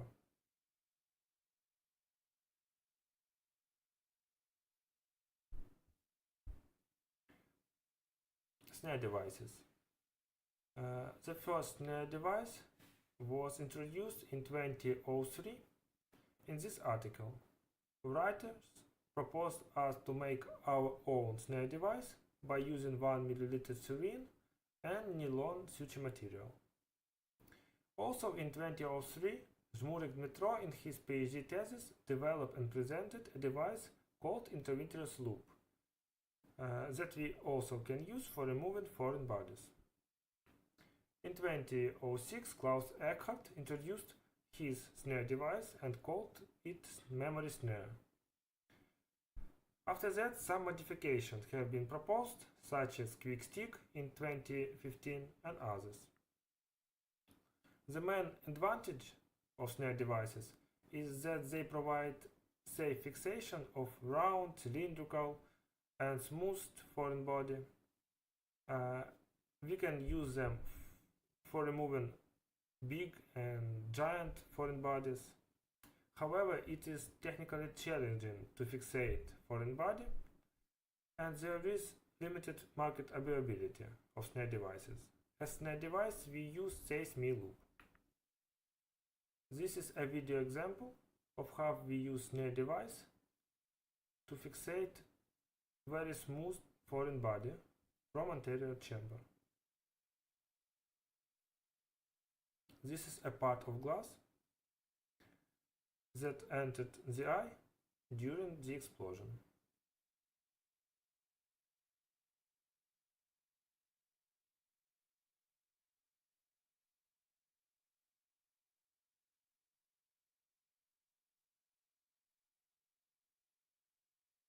This is another video example of how we use near device for removing giant foreign body from eye. We fixate foreign body through sclerotomy. Then, after fixation, we enlarge sclerotomy.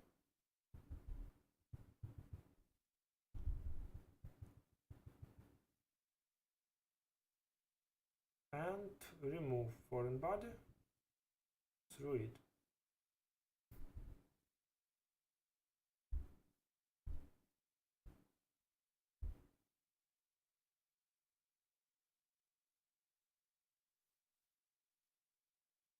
Nitinol basket forceps is also a way how we can remove big foreign bodies, but wire length is 120 centimeters, so it requires assistant help, and we don't use it. Conclusions. For safe fixation on foreign bodies from retinal surface, we use aspiration systems. The ILM forceps have an advantage over other forceps in foreign body fixation due to their jaw design and the ability to manually extend the jaw width. For large and smooth surfaces foreign bodies, snare devices are the most optimal option, the most accessible of which is Taste Me Loop.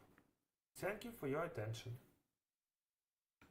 Thank you very much for your presentation. Very nice technique. And only one thing I would like to know that our Ukrainian ophthalmotraumatologist, our young ophthalmotraumatologist, is one of the most experienced ophthalmotraumatologists in the Europe, maybe even in the world. Thank you very much for your technique. I know that you have a huge number of very difficult surgeries, and you are so experienced with your very young age. Thank you very much, Ilya. We need to go to the next presentation because we lose a lot of time. Thank you very much and see you very soon. Bye-bye. The next speaker is Nicholas Labauri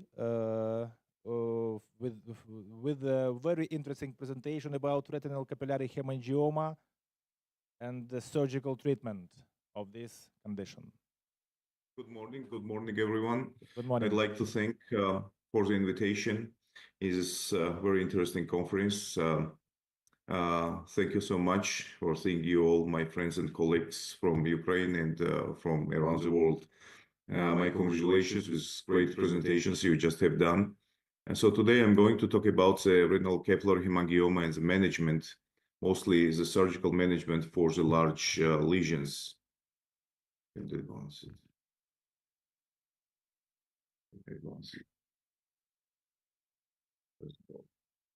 I'm sorry for some technical issue, I guess. Everything is okay. We see your screen. Okay. Yeah, everything is perfect. Okay, so the next slide. Okay. So as we know, the retinal capillary hemangioma is one of the benign retinal hamartomas, and in case if it's associated with the systemic involvements like the lesions under the skin, the liver, or the CNS, then we call it von Hippel-Lindau disease. Now, we know that we have two types of these hemangiomas. It can be cavernous or capillary. Mostly, I'll be presenting here some cases of capillary hemangiomas. So the incidence is very rare, 1 out of 40,000. It's autosomal dominant and mostly detected in the second or third decade of life. In about half of the cases, we have the unilateral, and another 50% of cases, we have bilateral involvement, and there is no sex predilection. So size and the location matters, because according to this, we are planning our treatment. And of course, we have minimal size, small size, medium size, and large size. We have peripheral as well as the central lesions. And also, if in some cases, we have multiple lesion and the solitary lesions. In most of the cases, if lesion is large in size, it has feeder vessels as well. With regard of management, of course, if we have the small lesion less than 500 microns, we may just observe. In medium-sized lesions, we may use the lasers, the cryo, or TTT, or PDT. In larger size of lesions over 1,500 microns, we use radiation or the surgical excision. So as we know, in most of the cases, if so, this is one of the case, the young lady, it was treated by us. This solitary one lesion, peripheral lesion, was treated initially with a laser, and over the lesion I applied later on the cryo. Those lesions usually they leak and usually give us hard exudates in the central part of the retina, as well as the macular edema, as you can see here, which can be managed with anti-VEGF or steroid injections. This is another case with a large, advanced case with a large multiple lesions. It's a 22 years old male, 2 months the history of worsening of vision. Systemically, he is healthy. On OCT, we see that there is a traction detachment of the macula affecting the visual acuity. And this is how it looks. It's a wide field photo, fundus photo with a montage. And we see here, I'm not sure if I enlarge here the lesion, you see it well. So we have the multiple lesions here, and these lesions, all of them, they have the veins and the artery feeder vessels. So artery is less tortuous than the veins, and also the arteries has they have lesser calibration to compare to the veins. So we have 2 lesions, 2 large, and 1 small lesion, as you see here. So which is well seen onto the fluorescein angiography, and it has a tremendous amount of retinal proliferation, which provides a traction and the retinal detachment. So on the fluorescein angiography early frames, if you do it on your own, you can catch the phase where the arteries just demonstrates feeder vessels, because the regular vessels is not filled yet. And the arteries, we can see the arteries filling in several milliseconds before the vein starts filling. So we can differentiate the artery from the vein. So why it's so important? Because when we do the surgical excision, it's very important to ligate the artery. So it can be ligated both, but the artery is more important than the vein. And here is a 25 gauge surgery of this particular patient. So I tend to preserve the lens since it's a young patient. And you see the staining of the vitreous, because fluorescein angiography was just done before the surgery, and as we know, it's the big lesions which leak into the vitreous, and you see the staining. So I use the chandelier and bimanual dissection of the retinal membrane to relax the retina. And you see I start from the central part over the disc, and slowly I'm going towards the periphery. Since my intention here is to excise these big lesions, I just don't try to manipulate too much over the lesion, because it's very hard to separate the membrane over the lesion. And as you see, I have just pulled, and this lesion was attached onto the, if lesion is big, it is attached onto the choroid as well. So it's better before to pull it and detach it from the choroid to be safer, on the safe side, while you are cutting the lesion itself. As you see here, it's a monofilament 10-0 Prolene suture. I just cut it very short, and I'm using the bimanual technique to ligate these vessels. And the ligation, I've seen few techniques where just the cautery is used. However, as we know, we have the large calibrated vessels with a high pressure inside, and we don't need, of course, the massive hemorrhages, which will affect the view during the surgery and complicates manipulations. So now I'm ligating the artery here. So it means that both vessels are closed, but the artery is more important. Here is the same. While I'm doing these maneuvers, as you see, the retina is getting detached slowly, and I'm using the PFCL on the center just to keep the central retina fixed. And once both vessels, I ligate it, I will proceed with the excision. So here is a 3-1-1 throw here with 10-0 proline suture, and now I'm using the cutter to remove the lesion along with the fibrous membrane over the lesion and the part of the retina. So at the end, I'm going to have two large and one small retinectomies. So it's also very important to check all the peripheral retina or the central retina to remove all the epiretinal proliferations here. So I don't use here the staining and ILM peel since I don't want to be very aggressive for the central part of the neurosensory retina. I just found some star folds here and just peeling the star folds. At the end, I will be using here the silicone oil because for a short period of time, because I have quite a large retinectomies. So as a young patient, of course, this retina folds very fast, but still I'm using here some diamond dusted scrubber to help the retina, the folds to unfold mechanically. So it's followed by fluid exchange in the laser retinopexy, and at the end I'll be using the 1000 centistock silicone oil for several months, 2 or 3 months. So this is how it was before, and this is after 3 weeks. The vision improved 20/400, which is 0.05 in decimals. And if really we need to see the real color, then we have to go back to the old generation cameras here to just observe how it looks. And you can see here that this, the feeder vessels are almost empty. Almost empty. This is a vein, okay, and the tortuosity is also gone here. The retina is attached, and in the very near future, it's after 3 months, visual acuity improves further, 20/200. And also you see some hard exudates on the macular zone here, the foveal zone. So probably I will not be removing here the ILM while removing the silicone oil. And I'll try to keep my phakic status, my lens untouched, because I want just to remove the oils and calculate the IOL properly and then do the phacosurgery. Of course, sooner or later, it's a young patient, post-vitrectomy, of course, we are expecting, and also some period of time there was a silicone oil, we are expecting the cataract formation.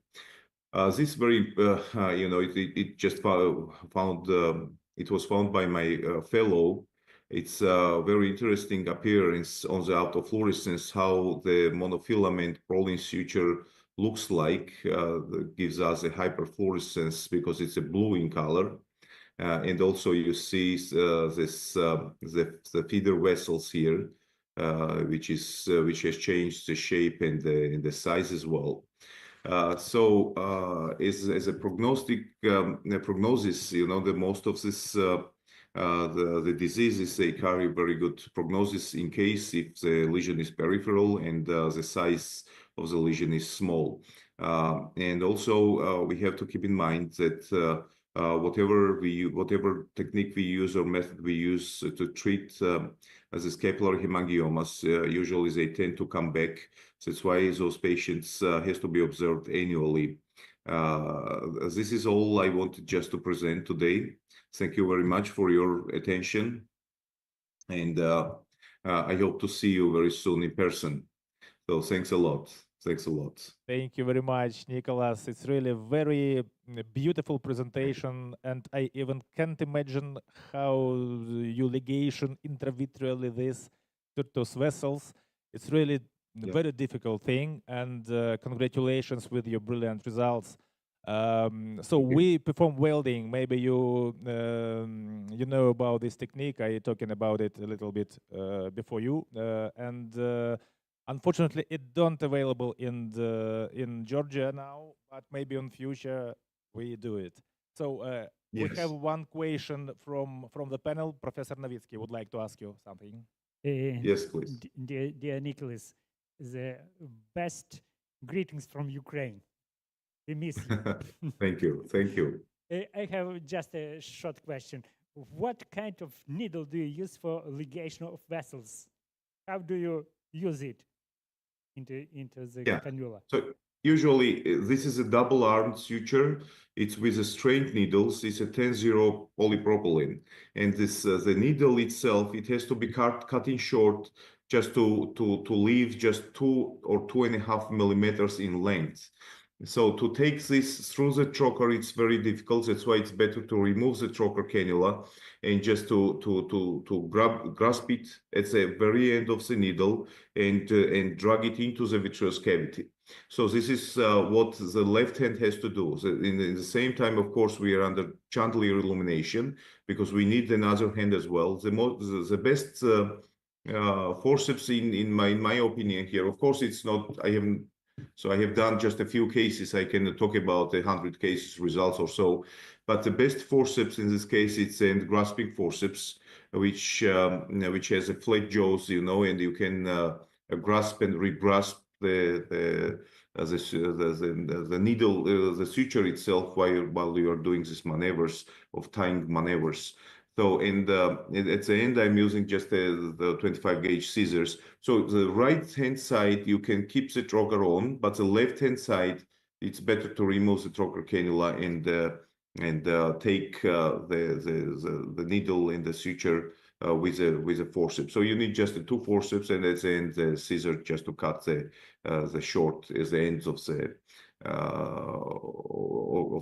the sutures. And of course, the sutures we leave it forever there. And actually, I was the very first cases I was wondering whether will it cause some problems like a PVR, epiretinal proliferation, this sutures which is left there. But actually, after so many observers, so many months and years of observation, usually they are not offending at all. So, and we can leave it without any problem. Is it your original technique? Oh, no, actually, no, because I have seen this many years ago. Our colleague from Germany was doing that, the ligations of the vessels, and I just repeated the maneuvers. Okay, so it's not. I'm not sure whether it is described in the literature or not, but definitely it was not invented by me. So. Thank you very much. Perfect, Nicholas. Thank you you. very much. Need to go to the next presentation and hope With love and meet big you. respects. Yeah, meet you here in person the next year. Thank you very much. Bye. Bye-bye. And the next Thank you. presentation, the speaker Dovgan Inna, and she will talking about surgical management of vasoproliferative tumor, a case series report. Please. I'm glad to welcome all the participants and guests of bilateral memorial lectures. Subject of my report is supported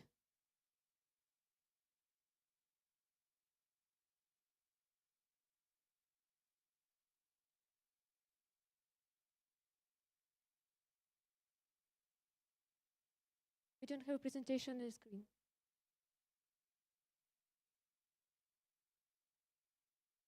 Subject of my report is devoted to surgical management of vasoproliferative tumors. Vasoproliferative tumors of the retina are uncommon benign retinal tumors that obtained status as a distinct clinical entity just in the early 1980s. In 1983, the first 12 cases containing both vascular and glial components were described by Shields and colleagues as presumed acquired retinal hemangiomas. Various definitions have been proposed to describe in individual peripheral retinal tumors, like angioma-like lesions of the retina, hemangioma-like masses, reactive retinal glioangiosis, etc. In 1995, Shields and colleagues reported clinical manifestations of 103 patients with unacquired retinal tumors. They described these lesions like retinal VPTs, a term that has now gained an acceptance in clinical literature. VPTs may be idiopathic or secondary to a pre-existing chorioretinal disease. Secondary VPTs have been described in association with a number of ocular conditions. Common denominators of these conditions seem to be retinal inflammation, neovascularization, ischemia, exudation. Primary idiopathic VPGs are usually unilateral solitary lesions, whereas secondary VPGs are often multiple bilateral lesions. However, proposed anatomoskopical classifications of VPGs, which includes stages of severity. From stage 1, retinal VPG, these are focal or diffuse exudates, to stage 5, VPGs, these complications, such as vitreous hemorrhage, neovascularization, etc. VPG may be present at any age. Males and females are affected equally. Patients usually have no family history of ocular disease. Pathological examination reveals that these tumors are composed of retinal epithelial cells, vascular and glial components. Ophthalmoscopically, a VPG appears like a globular or dome-shaped mass. The color varies. Most commonly it's yellowish or pinkish, less commonly white or gray. VPG is most commonly located in the region between ora serrata and the quota in the inferior temporal quadrant. Treatment approach is different. Prosplana vitrectomy for VPGs may be present, is performed. For VPGs complicated by tractional retinal detachment, unresolving vitreous hemorrhage, proliferative vitreoretinopathy, etc. Enterosection for VPGs remains controversial, particularly due to the risk of hemorrhagical complications during or after vitreoretinal procedure. High-frequency electric welding or biological tissues have been found beneficial for achieving an adequate hemostasis during endoresection of melanomas, hemangiomas, chorioretinal and retinal tumors, and seems promising for endoresection of VPGs. Given the above, the purpose of the current study was to review results of surgical treatment of large complicated VPGs by prosplana vitrectomy, this tumor endoresection, and the use of high-frequency electric welding or biological tissues for achieving hemostasis. The study included 5 patients, 6 eyes, who were treated for large complicated VPGs, larger than 3 disc diameters in size. 4 cases were primary VPGs, and 2 cases secondary to, in association, these uveitis in remission. Preoperative complications of VPGs includes exudative retinal detachment, also macular edema, epiretinal fibrosis.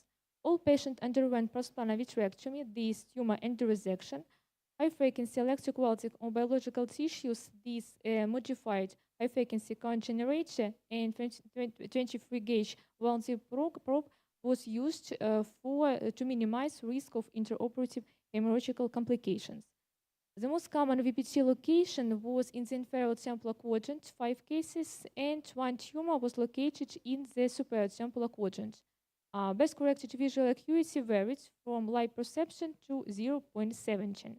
1 patient had a history of prosplana vitrectomy for vitreous hemorrhage, but without tumor removal.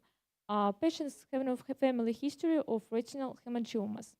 So all patients underwent prosplana vitrectomy, this tumor removal. Retinal exudates, these epiretinal fibrosis were removed before retinotomy. Prior to retinotomy and tumor endoresection, high-frequency electric welding or biological tissues, these current modified high-frequency generator and 23-gauge welding probe was used to minimize risk of intraoperative hemorrhagical complications. A retinotomy around the tumor was performed under perfluorocarbon tamponade. Depending on the clinical situation, a procedure was concluded by tamponade of vitreous cavity, these 20% perfluoropropan or silicone oil. Part of the material we took for pathomorphological examination reveals confirmed presence of fibrous tissue, these glial and vascular components, presence of retinal epithelial cells, and also presence of multiple exudates. As a result, total tumor removal was achieved in all cases. There was no intraoperative hemorrhage. At 6 months follow-up examination, best corrected visual acuity varied from 0.17 to 0.3. Retina remained reattached in all cases. Partial resorption of subretinal exudates as well as restoration of retinal profile was observed in all cases. Moreover, there was no tumor recurrence. As conclusion, first-planar vitrectomy, this retinal VPG interresection results in positive anatomical and functional outcomes, making the method of choice in the treatment of large complicated retinal VPG resistant to more eye-sparing modalities. High-frequency electroqualting technique proved to be an apt choice for intraoperative hemostasis. Thank you for attention. Congratulations, Ina Petrovna, with nice presentation. Unfortunately, we need to go to the next speaker because we have no time for discussion. And the next speaker is Rodolfo Masterpasqua with a very interesting topic about a new visualization system in vitreoretinal surgery. Good afternoon. Good afternoon. Good afternoon. Can you hear me? We can hear you, we can see you, but we can see still your, okay, and we see your screen. Perfect. Everything is okay. So you see everything. Yeah. Thank you very much for this kind invitation, and I'm really honored. It's the third year in a row I participate to your conference, and I'm honestly honored, and hopefully I will join you in person. We all hope this. My topic is regarding a new visualization system in vitreoretinal surgery, which is my principal field of interest. I would like to start my presentation just underlining what are the concepts behind innovation in visualization system. You know, we have different manufacturers that produce 3D system, and the 3D is something that is coming up more and more over young surgeons, because there are different kind of advantages like lower phototoxicity due to a lower intensity. Today we are able to use from 5 to 15% against the 80% of percentage of intensity with endoillumination. We can have postural advantages because you are straight with your back, and it's very good for teaching capabilities, given that we have a big screen that we can share with our fellows and our trainees. The other concept that I really like to underline when I speak about visualization system is that some microscopes has the option to have an hybrid mode, so the possibility to switch from ocular to 3D and vice versa every time you want. And this is good when you are learning 3D, because sometimes you really want to come back to your traditional way to do surgery, and you can do this just by switching a button. The third point is the intraoperative OCT. The intraoperative OCT is something that is really relatively new. It has not been used in the past because of the quality of the image, but the current intraoperative OCT are really high definition. And I will show you some new nice concept. So with my group, we published this paper in 2015, in which we were the first in Europe in trying the new Zeiss microscope, the new Artivo, and the new Alcon Ingenuity software. And so we did some studies with this.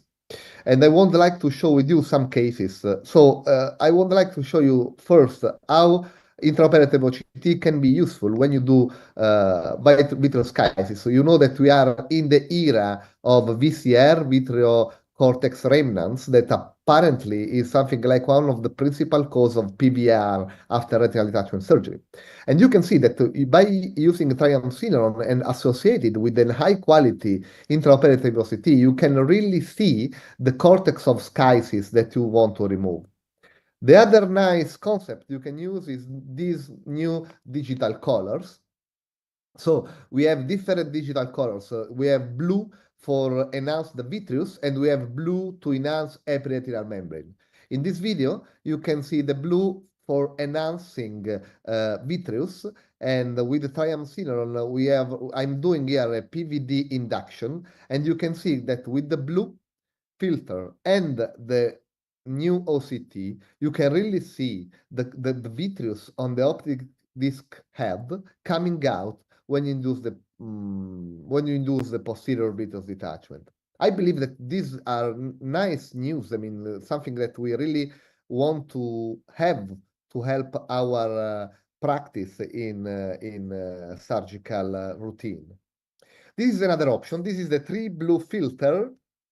So it's another filter different from the blue that you saw in the previous video. This is a membrane ERM blue filter. And you can see in this video that I'm approaching for the first time, this has never been described, is in our publication, I'm removing the epiretinal membrane without the help of any stain. I'm not using intraocular blue. I'm removing the epiretinal membrane just guided by the filter, the membrane filter, the internal limiting member filter, and the help of the OCT.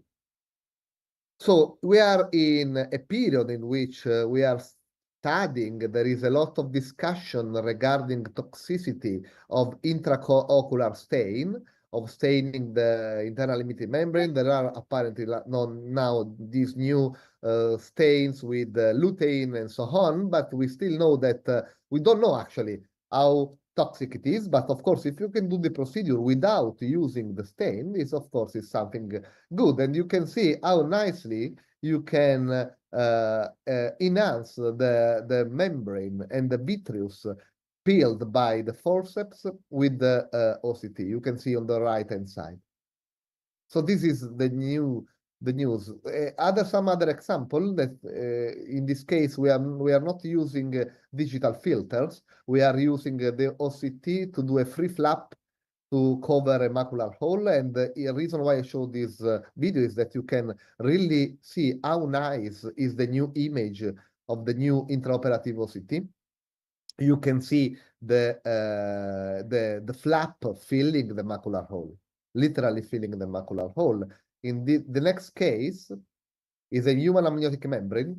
I think all you know that human amniotic membrane has been introduced by Professor Rizzo for filling refractory macular hole, so macular hole that doesn't close after any surgery. And as you can see, in this case, by guiding with the OCT, you have a nice image of the amniotic membrane filling the macular hole, the relapse of macular hole.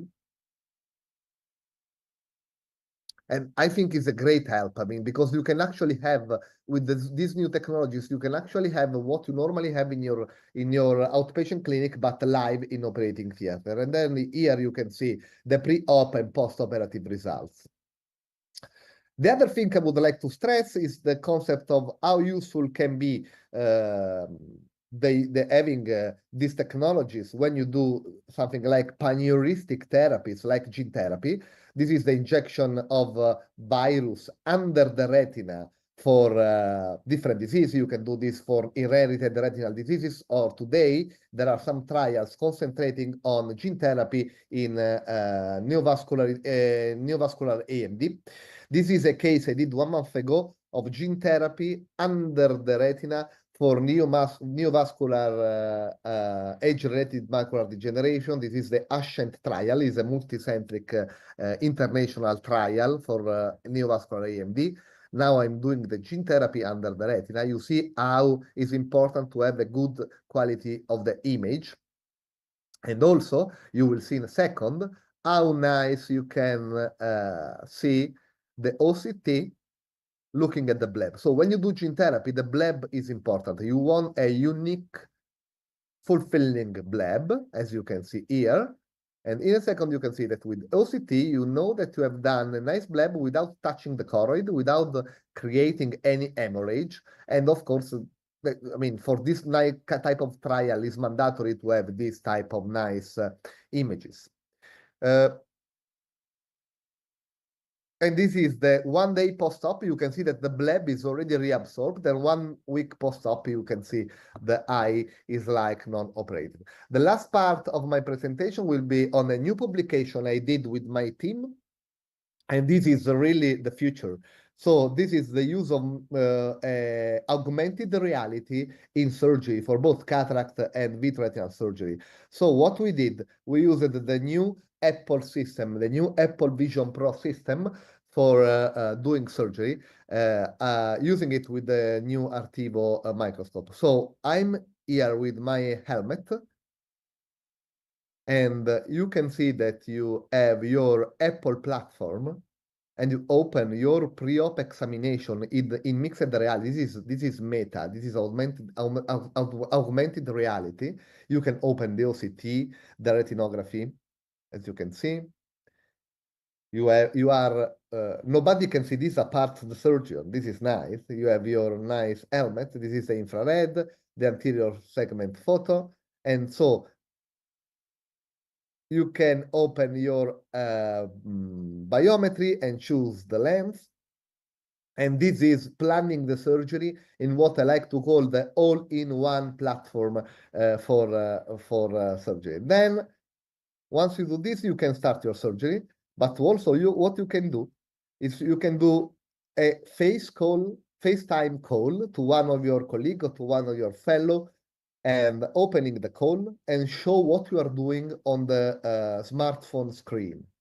I think this is great for something that we call telementoring. So imagine that you are in the other way around. So the senior surgeon, the senior surgeon is in wherever in the world, and the fellows call. This is what you can see from the iPhone, from the telephone. The fellow call from the theater and can ask an advice, and you can look exactly what is happening in theater by the screen of your phone, live, without any time lag. This is what we published like 1 month ago. 1 month ago, and we were pioneeristic in introducing the new way to do telementoring in ophthalmology.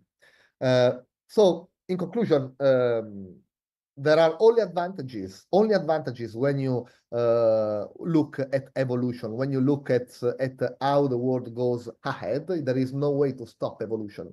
And the 3D and the interoperative OCT are good for quality of image because they are safe, because you use lower intensity. It's good for teaching because of the telementoring, and it's good for posturing because you have straight with your back. So the only disadvantage may be time lag, but the time lag is more regarding cataract surgery than vitreoretinal surgery, but it's a ridiculous time lag. And I really believe that the future of ophthalmology surgery is on this type of technology. Thank you very much for your attention, and thank you for your kind invitation.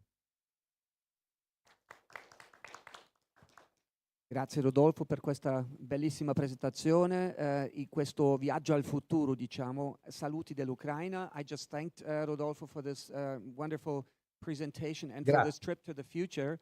The question, it's really impressive. The next question obviously would be, is there any can you see any application of artificial intelligence to help us identify structures during the surgery, for example, in the future? Thank you. That's a nice question. Probably yes. I mean, there are some platform of machine learning and deep learning that are ongoing in evaluating which are the structures to help you during the surgery, and this is going in parallel with the development of robotic surgery. So most probably there will be the way to use artificial intelligence, but I guess more in the planification, in the planning of the surgery, more than in the theater. In the theater, the future is robotic, for sure. Fantastic.